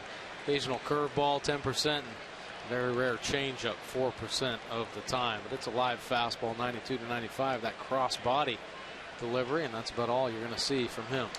Detweiler brought on to go against the left-hander. Now with Manny Machado due up, they're going to go to the right-hander. The Orioles have taken the lead by a score of 4-3.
Pitch arsenal this season: the fastball 52%, and the breaking ball 48% of the time, and it's the slider. Been in 32 games, 1-4 record, 3.81 earned run average, 53 strikeouts and 10 walks in his 54 and a third innings of work. Opponent's hitting .251 overall, has given up the 4 home runs. The Orioles, a couple of those home runs. Lefties .255 and the righties at .248. Stamen was part of that big extra inning outburst the Orioles had. He worked only 2/3 of an inning, gave up 5 runs, 5 hits, including 2 homers against the Orioles. 2 on and 1 down, and Manny Machado will take the pitch down low for a ball. So the Orioles' only out in the inning has been the sacrifice Caleb Joseph put down. RBIs by Flaherty and by Young. And now the Orioles a chance to score more. Young on at second, Markakis on at first. Machado's had an 0 for 3. He has reached on an error in the ball game, and he'll foul that one off first base side. Whistled that one foul. Great comeback here by the Orioles. And Kevin Gausman, for all the work he did trying to find a way to get outs, paid off, putting him in the position of being the pitcher of record on the positive side in this game. 1 ball, 1 strike. Stamen's delivery. Machado will take it inside, and the count's 2-1. What makes Stamen so tough is that deceptive delivery. And it's a little bit unorthodox. Crossfire, has a little bit of funky arm action.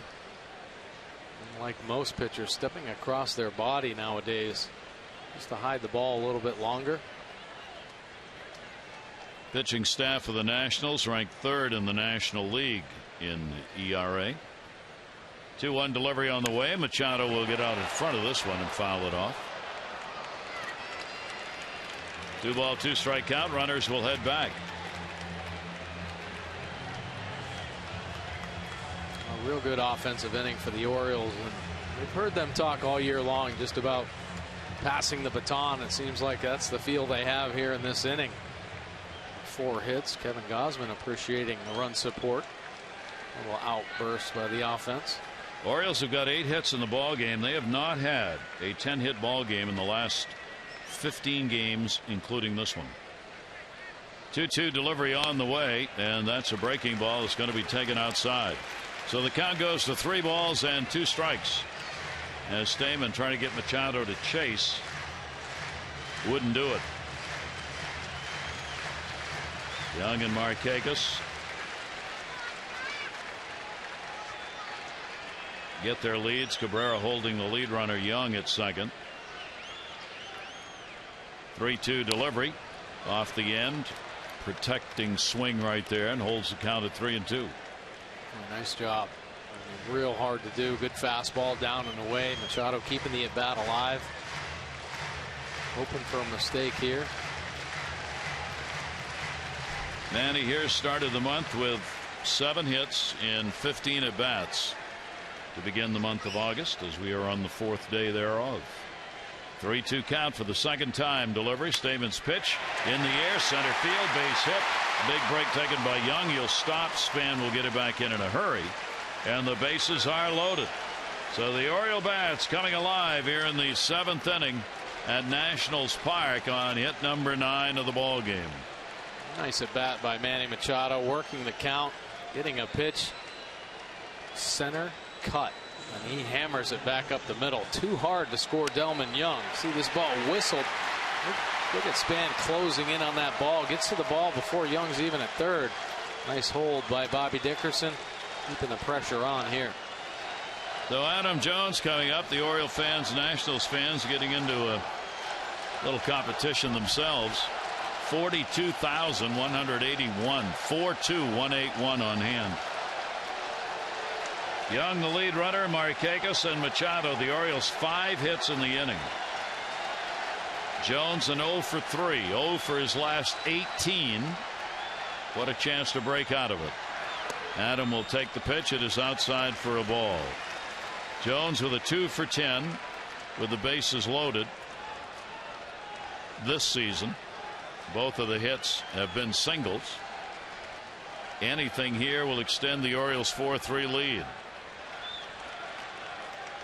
Infield double play depth with one away. Jones fouls it back, going for the long one. Why not? He did a breaking ball hanging up over the middle of the plate. Put that A swing on it. He did. He got after it just underneath it.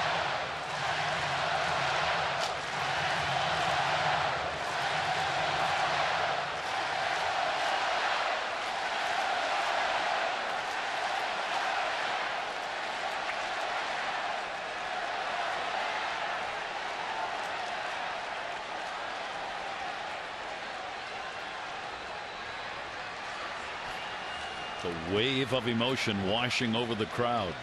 1 ball, 1 strike. Bases loaded. Pitch to Jones, and he's got a base hit. It'll be played by Harper. 1 run will score. Young crosses. Jones out of the offer, and the Orioles have a 5-3 lead. Quite an offensive outburst here. Nice job of hitting by Adam Jones with the bases loaded, catching on or getting on another breaking ball. You see the spin. He gets the front foot down and the great extension to catch it out in front, hammering it through the 5-6 hole.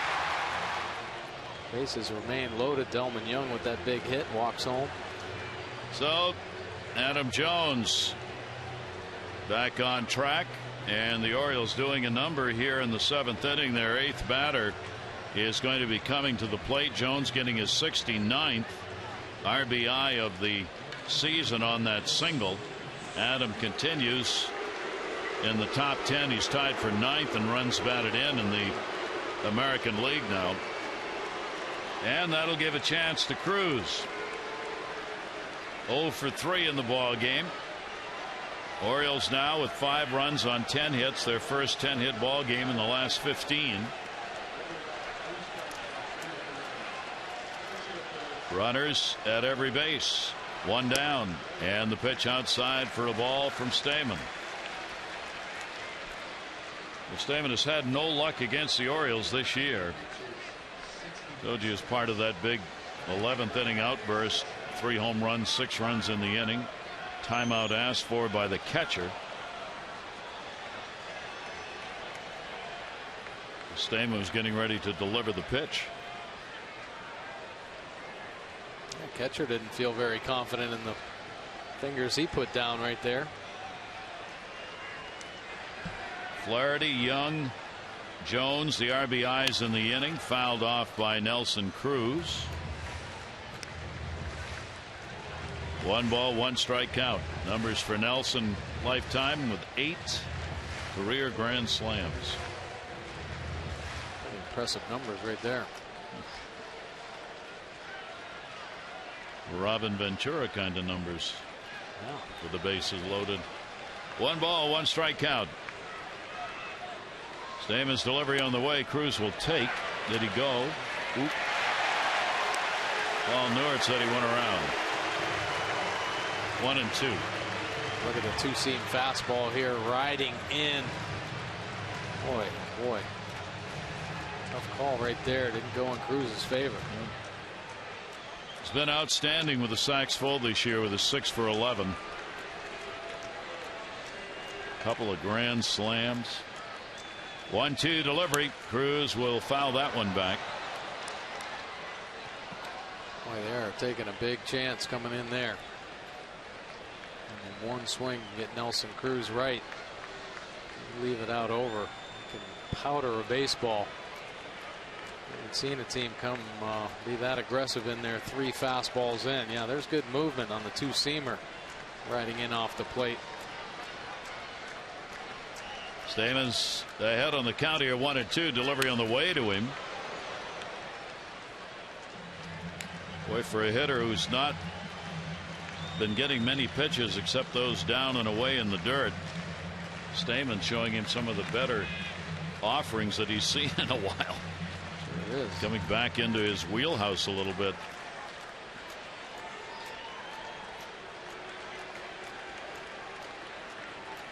One-two count. And that one will be down the line the other way. Worth coming over near the stands. That's a foul ball. A couple of rolls in. Cruz fouling off some tough pitches. 4 straight two-seamers riding in off the plate. Nasty slider down and away there. This inning started with the Hardy double, Flaherty a double RBI, Joseph sack bunt, and then Young pitch hit with the base hit RBI, and then Markakis, Manny Machado, and Jones all have singles. Bases loaded, 1 away, 1-2 delivery. Cruz to third. They gobbled up, and 0-1 relay to first, and they'll get the double play. Good hard takeout slide at second base, but a good pivot to get 2. But the Orioles have the big inning, 3 across. They've got the lead.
This ball game in many ways, though, might look back and think it one of his better ones, because he didn't have his best stuff but came up with big pitches when he needed it, kept his team in the ball game, and here he exits the game and the team takes the lead. Just 3 earned runs allowed, 8 hits in his 6 innings of work. Take a look at the pitcher comparison this season. The Arsenal comparison, 76% fastballs. He was just trying to find the command there.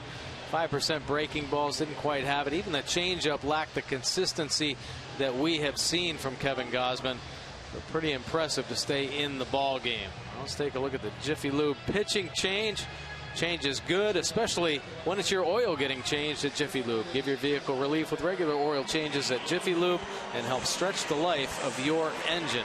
Well, Brad Brock now in the ball game. Take a look at his pitch arsenal. He uses that fastball at 68%. It's a good one.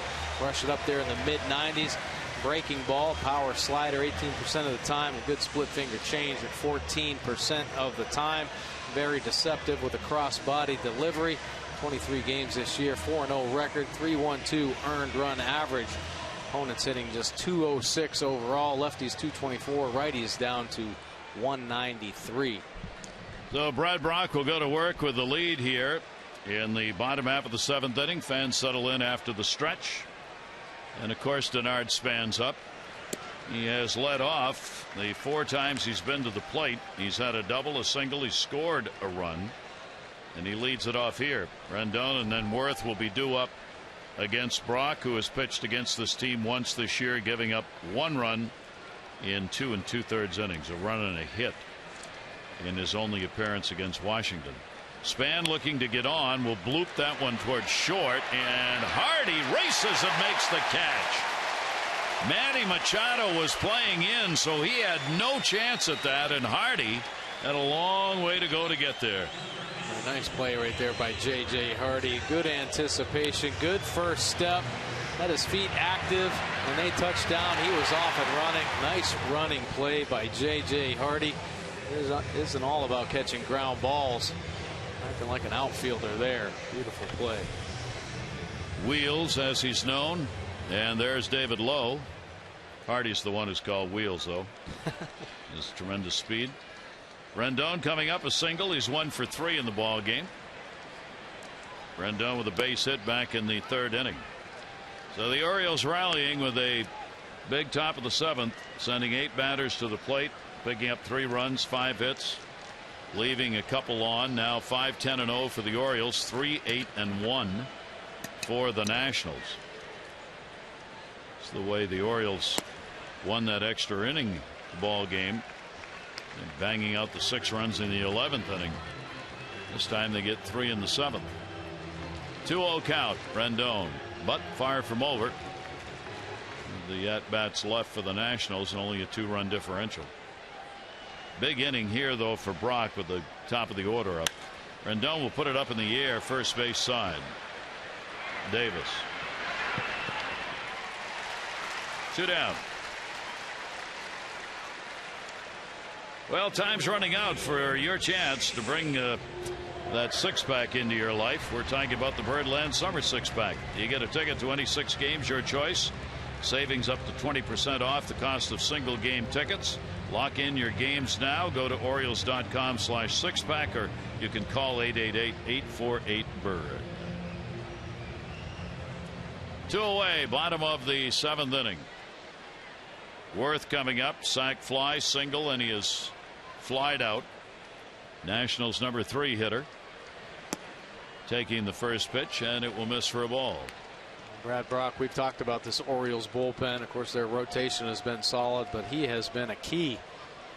22 innings pitched his last 13 games, just a 1-2-3 earned run average, 18 punch outs. Buck Showalter very confident. Fly ball will go to center field. Over to get it is Jones. He'll put it away. Brock comes on with a 1-2-3 inning, and that's 7 complete. Here in Washington, our Mars the do-ups: Davis, Hardy, and Flaherty.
Is presented by authority of the Baltimore Orioles and may not be reproduced or retransmitted in any form.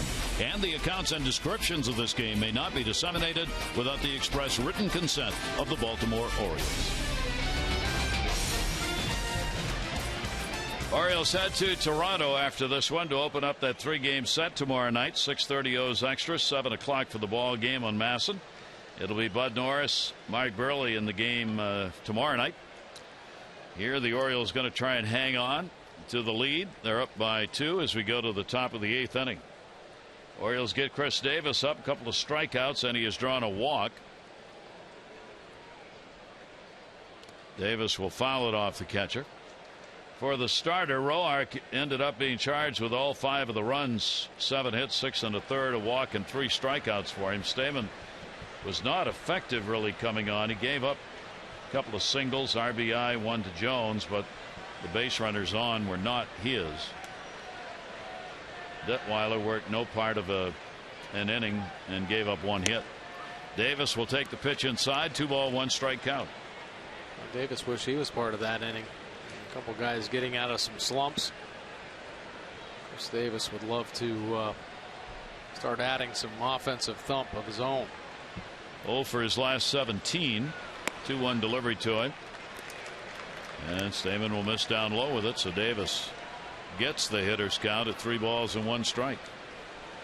Jones on the right. Jonathan Scope talking with him. 3-1 delivery. And right into the shift and a base hit. So Davis is on. Here in the 8th inning, a leadoff single for Chris. So the Orioles, who had all those offers going, have gotten out of them over the last 2 innings. Well, this is how you beat the shift. You put an ace swing on it. He gets a fastball out over. He gets the baseball. Good position. Gets behind the baseball very well and just hammers it past the second baseman in the big shift. I mean, you had to hit that hard to beat that one. J.J. Hardy going after a 4-hit ball game.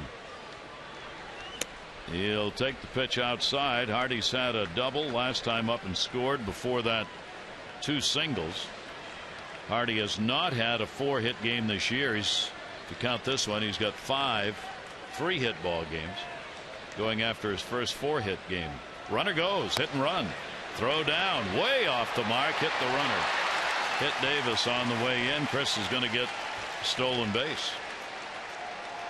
Wait a minute. I think inadvertent interference maybe from Hardy. Yeah, it looks like they're going to send the runner back.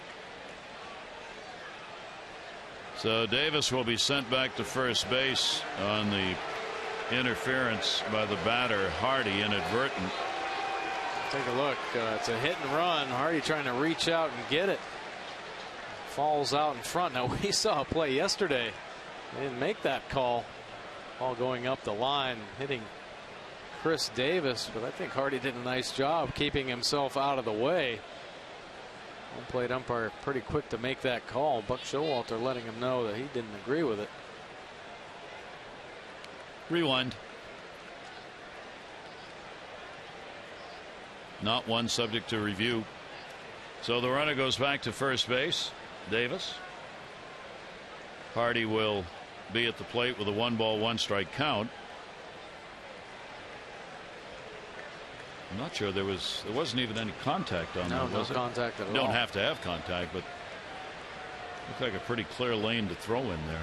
1-ball 1-strike delivery on the way, and that is there for a strike.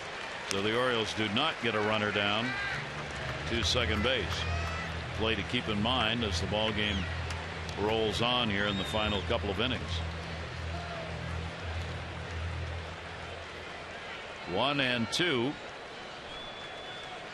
Chris Davis doing more running here in the second half of the season. Doesn't mean a lot, but hit and run's been put on 3-4 times with Chris, and he's been on at first base. Count goes to 2-2. 2-2, nobody out.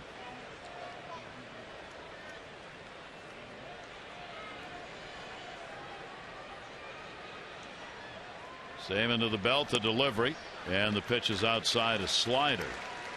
So Hardy works the count full, 3 balls and 2 strikes. JJ seeing the ball really well tonight. Talked about his 3 hits, but a good job here to work it to a full count. I'd be surprised if Davis will be on the run again. Hardy hitting .294 on the road, trying to hold him close. The Orioles coming in, still averaging that 2 runs a game more on the road than at home. Closing in on the about 4.4 runs a ball game on the road. 3-ball 2-strike count. Davis running, big jump. That's the hole. That's going to be a base hit, and he'll turn and stay. Davis made sure Harper was going to have to field the ball. Made the big turn. So Hardy's got his first 4-hit ball game with 3 singles and a double. Nice job of J.J. Hardy working the at bat and gets a pitch he can handle. And he chops it through the 5-6 hole. You see Chris Davis on the run, ball out in front of him. He knows Harper's got a strong arm, so he holds up at second base. So the Orioles get 2 more on. Hardy has had a 5-hit game in his career once. 2012 against Boston. 4-hit game tonight. 2 on, nobody out. 12 hits in the game for the Orioles. Flaherty a double. Ball gets away. The runners are going to advance. No play anywhere. So now 2 in scoring position with nobody out. You see Ryan Flaherty squaring around here. The slider. Boy, he was just lazy on it. Maybe crossed up there because it got underneath him. Kicks away. Good job by Davis and Hardy recognizing it. Official score will have to rule on that. The rule is if the ball hits the dirt, it's a wild pitch no matter what. But that one was close to being glove, dirt, all at the same time. So Flaherty with the infield drawn in. He'll get the RBI chance here in the 8th inning. 1-0 count. Stamens delivery to him. A roller, runner not going. Cabrera will check and get the out. Let's take a look, as promised earlier in the game, our AT&T's fan photo. It's the bird, the ever popular. Nice. How many pictures does the bird have taken every season? It'll be thousands. So the infield will stay in. Joseph gets another chance. Home run, 3rd inning, his 5th of the year. Pitching coach on his way out.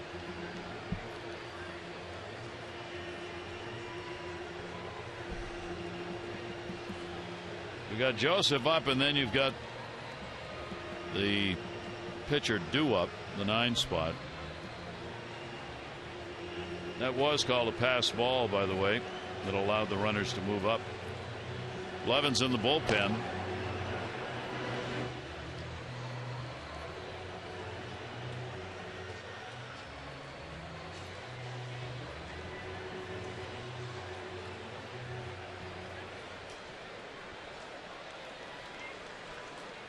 Infield will stay drawn in.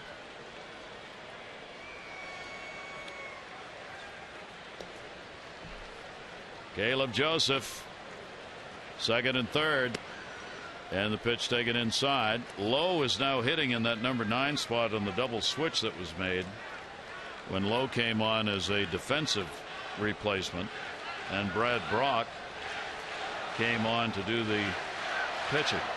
So Brock, the pitcher, is now batting in the 4 spot. Pitch will be taken down low, and the count goes to 2-0 on Joseph. Now with the open base, you certainly want to be careful here to Caleb Joseph. So working the edges, couple off-speed pitches there. Possibly just to get the double play in order if Caleb Joseph chases. Swing and a miss. Put one into him there. 2 ball, 1 strike count, 1 away. Orioles getting the lead, 3 runs, 7th inning. First time in the ball game. O's going on top, now threatening to add more. First 2 were on. They're at 2nd and 3rd. 1 out. 2-1 delivered to Joseph, and a base hit into center field. That'll score 1. Hardy coming. That'll score 2. And a big night for Caleb Joseph. The Orioles have a 7-3 lead. He's got a 3 RBI ball game. And he has found his stroke. Nice job. Great at bat there. Waiting for a pitch he can handle and just taking it right back up the middle. Get some separation here between the Orioles and the Nats. This piece of hitting. Back through the box. Line drive over the head of Stamen. Just out of the reach of Cabrera at second base. And J.J. Hardy got a good jump and a score on span out there in center field. Caleb Joseph had a 3 RBI game against Texas. He's got another one here. Lowe's going to get his first at bat. He's going to get a base hit into right field. Worth will hold the runner at second base, and the Oriole bats have found themselves here at Nationals Park tonight. 7 runs on 14 hits in this ball game, and everybody is contributing. And we'll get yet another pitching change. Craig Stamen's got to be happy that the Orioles are not going to be around anymore in the schedule. Boy, has he had a tough couple of games against the Orioles. So he is out of there. The Orioles here in the 8th inning, now up by a score of 7-3.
One wins, and all season long when the Orioles win and score 5 or more runs, you get 50% off regular menu price online orders at papajohns.com by entering promo code Orioles5.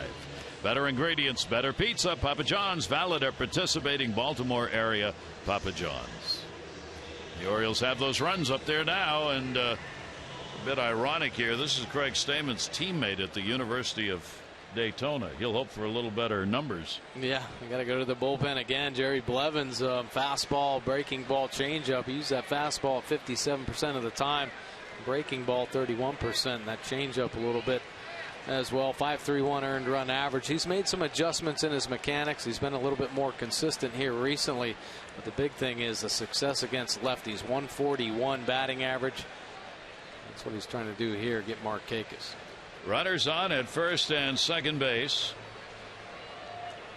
Still only one away. The Orioles 3 runs in the 7th, 2 runs here in the 8th. 7-3 lead. Nick Markakis at the top of the order. A homer, a single.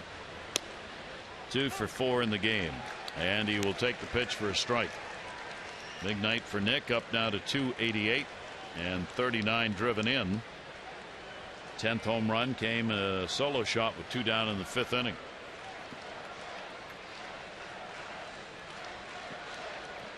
Markakis with a 2 for 8 off Blevins. And the pitch down low. The Orioles struggled during the homestand, even though they won 4 out of 6, struggled to get runs. Part of the problem, runners in scoring position. They left a lot of runners on base. Here in this ball game, they are 5 for 8 with runners in scoring position. Yeah, they've had plenty of opportunities here recently, but they haven't been able to string some hits together. Tonight's the night. Ball in the air. That's going to go into the gap. Harper racing, makes a fine catch. Runners have got to get back. Harper getting over there in a hurry on a ball that was hit hard by Nick Markakis. That's the second out of the inning. Well, that was a real good defensive play right there. Markakis trying to blow this game open, driving the ball to left center field. Out of nowhere, Harper coming to take that one away. Good speed in this Nationals outfield.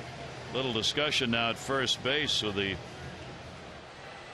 umpire, first baseman LaRoche. I don't know if they were talking about Lowe tagging up. David had gone all the way down to second base. A lot of times there's a question, if a runner goes down there, does he re-tag second base? Yeah. I'm not sure if he touched it or not, but he was down there when he came back to first. So now there are 2 down. Manny Machado up. Machado is singled. 1 for 4. Pops it up first base. LaRoche back, and he's got it for the out. But the Orioles getting the job done here as they add 2 more in the 8th and extend their lead. The Orioles trying to take this season series.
Orioles from routine to the most specialized eye care.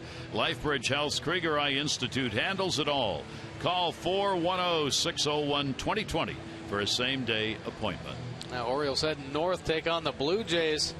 3 7 o'clock games up there. When they come back into town, Cardinals come into Camden Yards for the weekend series.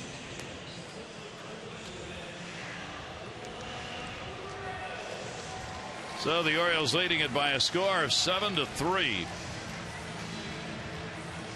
Orioles starter Kevin Gausman a chance to win his 6th. Roark would lose his 7th if it stays this way. Brad Brock came on, retired the side in order in the 7th inning. Gausman went 6 hard, tough, working innings. He gave up 3 runs on 8 hits, walked 2, and struck out 3. And grew about 2 years as a pitcher in one night. Stamens gave up 2 runs, 6 hits in an inning, working out of the bullpen on the other side. And the Orioles picking up 5 runs on 9 hits in 2 innings, 7th and 8th. Pitch will be taken away as Adam LaRoche stands in. He's 1 for 3. Brad Brock, he's been really good at chewing up some innings, a couple innings at a time. For Buck Showalter. And that pitch is taken outside. Count goes to 3-0.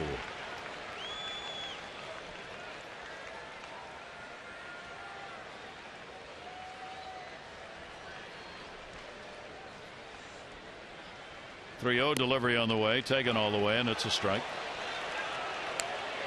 That'll take that. Good fastball down at the bottom of the zone. You could tell that Adam LaRoche didn't mean it. He walked very slowly and he never dropped his bat. 3 ball, 1 strike count. Timeout taken at the plate. And Brock will back off.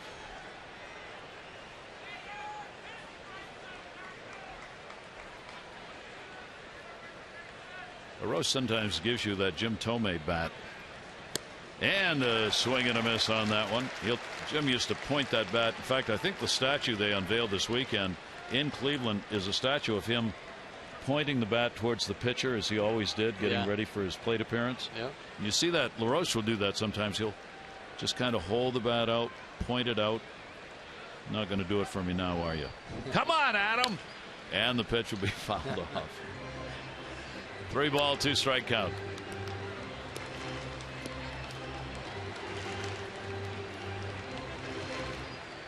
Those runs in the 8th make it a completely different ball game. Runs late in the game 7-3. Orioles up, out hitting the Nationals 14-8. Here's the 3-2 pitch, and Brock came back and got him. A nice job coming back. All fastballs, really working the whole perimeter of the plate. After he fell behind 3-0. This live fastball takes off at the top of the zone. Roche can't catch up to it. First out right there for Brock. He's riding to the top. The Nationals have not scored since the 4th inning.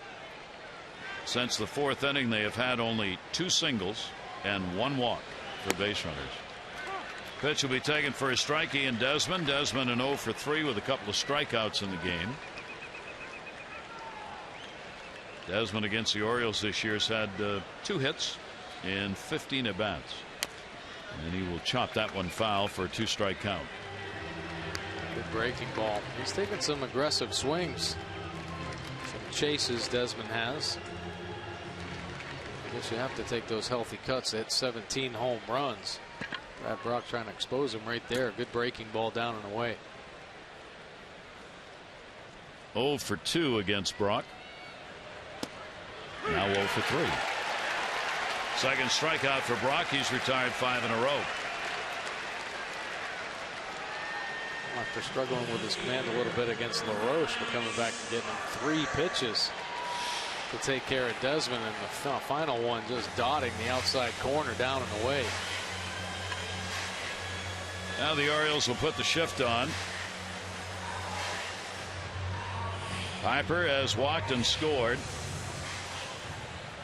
0 for 2 at the plate on a couple of ground ball outs. Ramos a home run. Sac fly by Worth.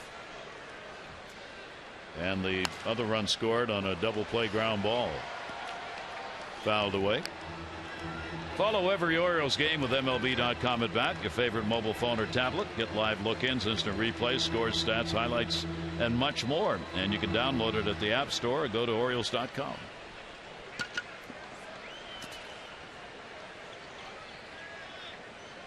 Bryce Harper, 0-1 count, 2 down, nobody on. Harper will take it inside. Brad Brock staying aggressive with that fastball. That's a good one. We've seen the good velocity. 93 to 95 with it. Moving it around the zone. Orioles in this season series now outscoring the Nationals 21-13 so far. Big swing and a miss. Count goes to 1-2. And this Orioles bullpen, which has been nothing short of spectacular. Dave Wallace, pitching coach, continuing. Once the Orioles get the lead and you get late into a game, tough to come back on. Foul the other way. Ball and 2 strikes. Caleb wanted that one a little bit higher in the zone. He got the good chase on the fastball to LaRoche to get the first out.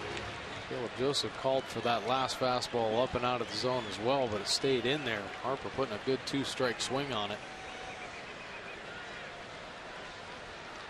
Brock again with a 1-2 delivery. Harper will take it. And that's going to miss down low. Surprising number for Harper, even with the injury. 3 home runs in the 51 games he has played in. 3 homers and 177 at bats. You're certainly a number that was expected to be much higher than that, even with the injuries. He'll lift that one in the air to Markakis. He's right there. Nick on a hard hit line drive. 6 in a row set down by Brock. We go to the 9th inning here at Nationals Park, and the Orioles have the lead 7-4.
Orioles baseball on Masson is brought to you by Southwest Airlines. Find Southwest Airlines fares online only at southwest.com. And by Ocean City, Maryland. Put your vacation days to good use in Ocean City, Maryland. Book now at ococean.com. A lot of Oriole fans on hand and brought some signs with them. They've had a lot to cheer about tonight. Orioles have the 7-3 lead. Trying to put this ball game away as we go to the 9th inning. And the Orioles head to Toronto tomorrow night, 6:30 O's Extra, 7 o'clock on Masson. Adam Jones will lead it off. Jones a base hit, RBI in the 7th inning. He's 1 for 4. He gets to face the left-hander Blevins. Adam will take that as many times as you get to him, hitting .376 off lefties, 3rd in the league.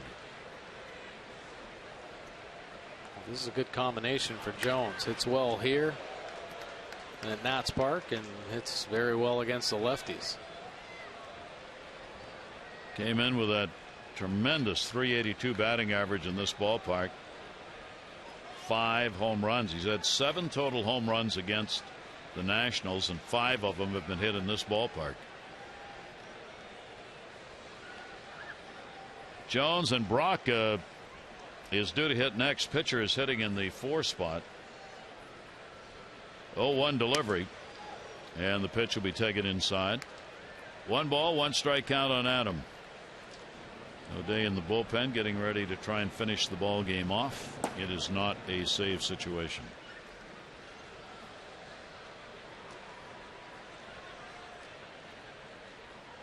One delivery. Jones going after 1 up. 1-2. If Adam Jones sees a fastball anywhere around the plate, he's taking a pretty healthy cut. This one riding to the top. He thought he could get to it. Just missing as takes off above the zone.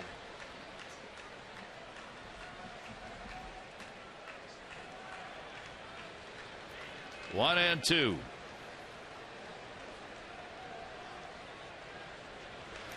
And Jones on the off speed delivers out in front. Levin's a good pitch. And probably his best pitch, the curveball, working him consistently in. His breaking ball kind of showing itself up and out of the zone. Great bite at the end, finishing at the bottom down by Adams' feet. Brad Brock's going to get a chance himself.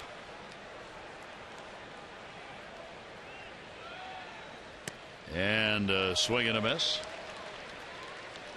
Brock hitting cleanup. That's a reward right there. That is. Brad Brock pitching so well here recently for the Orioles. Swing and a miss on a pitch away. 0-2 on Brad. Always teammates when pitchers get to hit. Very intent when not laughing. And the pitch will be taken outside.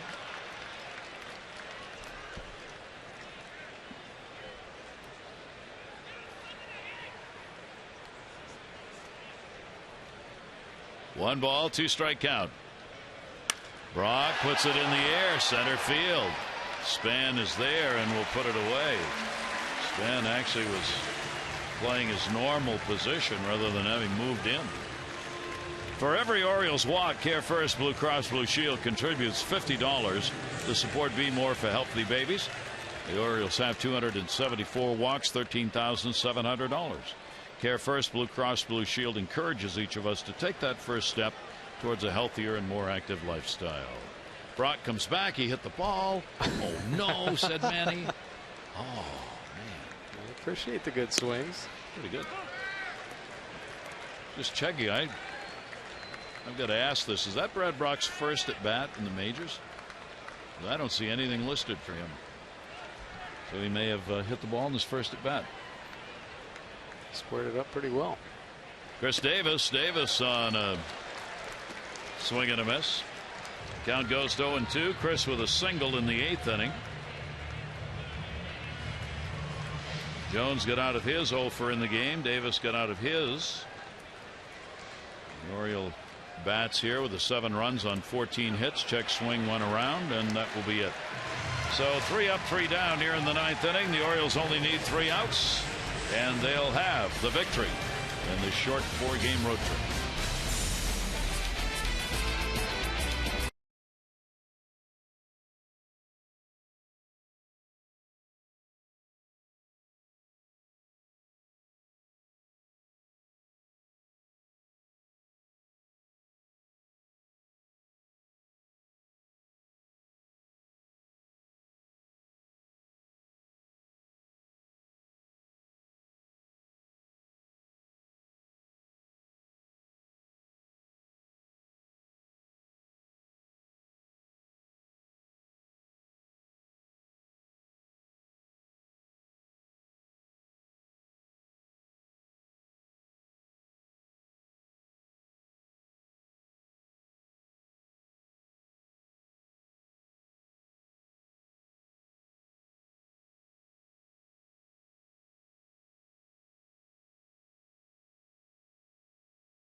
Hoping the Orioles can finish it off right here, as the Orioles, Darren O'Day will come on looking for the last 3 outs needed to win it.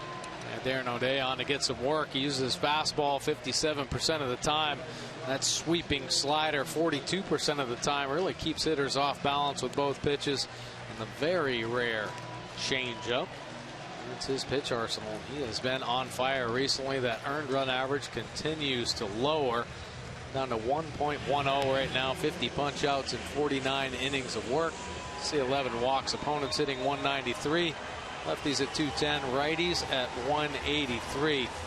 Darren has allowed only 1 earned run in his last 17 games. So he is on top of his game coming out of the bullpen. Second in the American League. A relief earned run average with that 110 earned run average. We were talking about Brad Brach, whether or not that was his first major league at bat. Officially it was. It was not his first plate appearance, though. He had a sacrifice in a game against Pittsburgh earlier in the season. And in this one he flies out on the 21st of May. So O'Day ready to go to work here in the 9th inning. It'll be Asdrubal Cabrera, Ramos, and then the number 9 spot. And the pitch will be taken for a strike. Orioles dramatic comeback in this one. Double digits in hits. 7-14-0 for the Orioles. 3-8-1 for the Nationals. Brach a couple of solid innings. Fouled away. He had 2 strikeouts. Now if Brock's not going to pitch and you know it, why don't you pinch hit for him in that inning? Well, obviously he didn't want to make another change defensively and move anybody else in or out, and he didn't want to use anybody who he had on the bench in that situation, and maybe just wanted to give Brad Brach a chance at maybe just that reward. But yeah, I think just to keep an extra position player on the bench, you never know. Grounded down to first base. Davis has got it. He'll go to the bag. Cabrera's retired.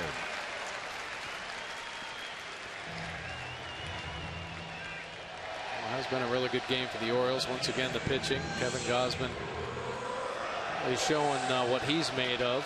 Not having his best stuff, but finding a way to keep his team in it. There's the bullpen. Brad Brach doing a nice job. But the Orioles offense, we've been waiting for a 10-hit game. Well, they get the 10 hits in just 2 innings. They poured it on in the 7th and 8th.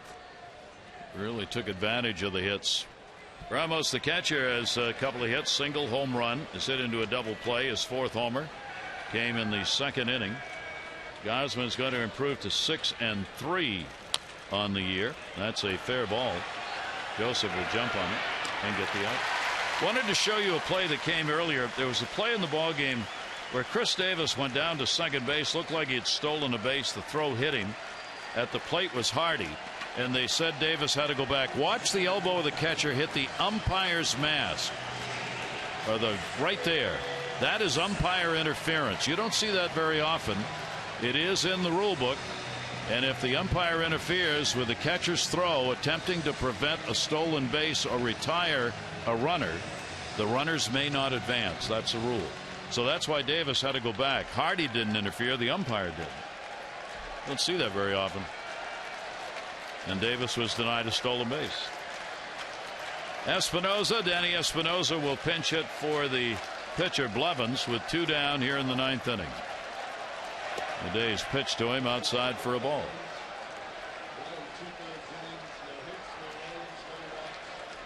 Espinosa, veteran infielder, has had some opportunities as the everyday second baseman. Offensively, he just hasn't really been able to pick it up and stay consistent.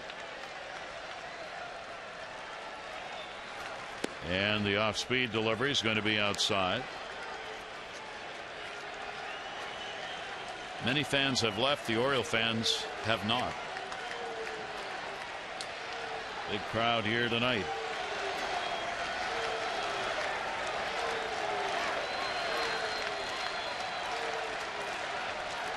Espinosa waiting on a 2-0. That'll catch the outside corner for a strike. Orioles about to win their 63rd game. They will go into Toronto with a 4-game lead because Toronto's not playing tonight. So it'll be a pickup of a half a game. 2-1 pitch. Popped up back and over the screen. O'Day working on his quality stuff here. Falls behind the nice backdoor slider. He's not about to change his game plan even with the big lead. And that elevated fastball perfectly placed at the top of the zone there. Orioles won the season series last year 3-1. They are about to do the same thing this year. 2-ball 2-strike count. Danny Espinosa waiting the O'Day delivery to him. A swing and a miss. That's that. The Orioles come away with a 7-3 win in this ball game, having to come from behind to do it, as they scored 5 runs in the 7th and 8th innings, getting it done on 9 hits in those 2 innings. Outstanding performance for the Orioles. So 7-3 the finals, and now the Orioles head to Toronto, as the Orioles will have a big 3-game set there starting tomorrow night. Bud Norris against Mark Burley. Coverage on MASN 6:30 O's Extra, presented by Dodge. Game coverage at 7. This has been a MASN presentation. The Happy Recap. Jim and Rick will look back on it. The O's Extra, presented by PNC, is coming up right now. For Mike Bordick and all of our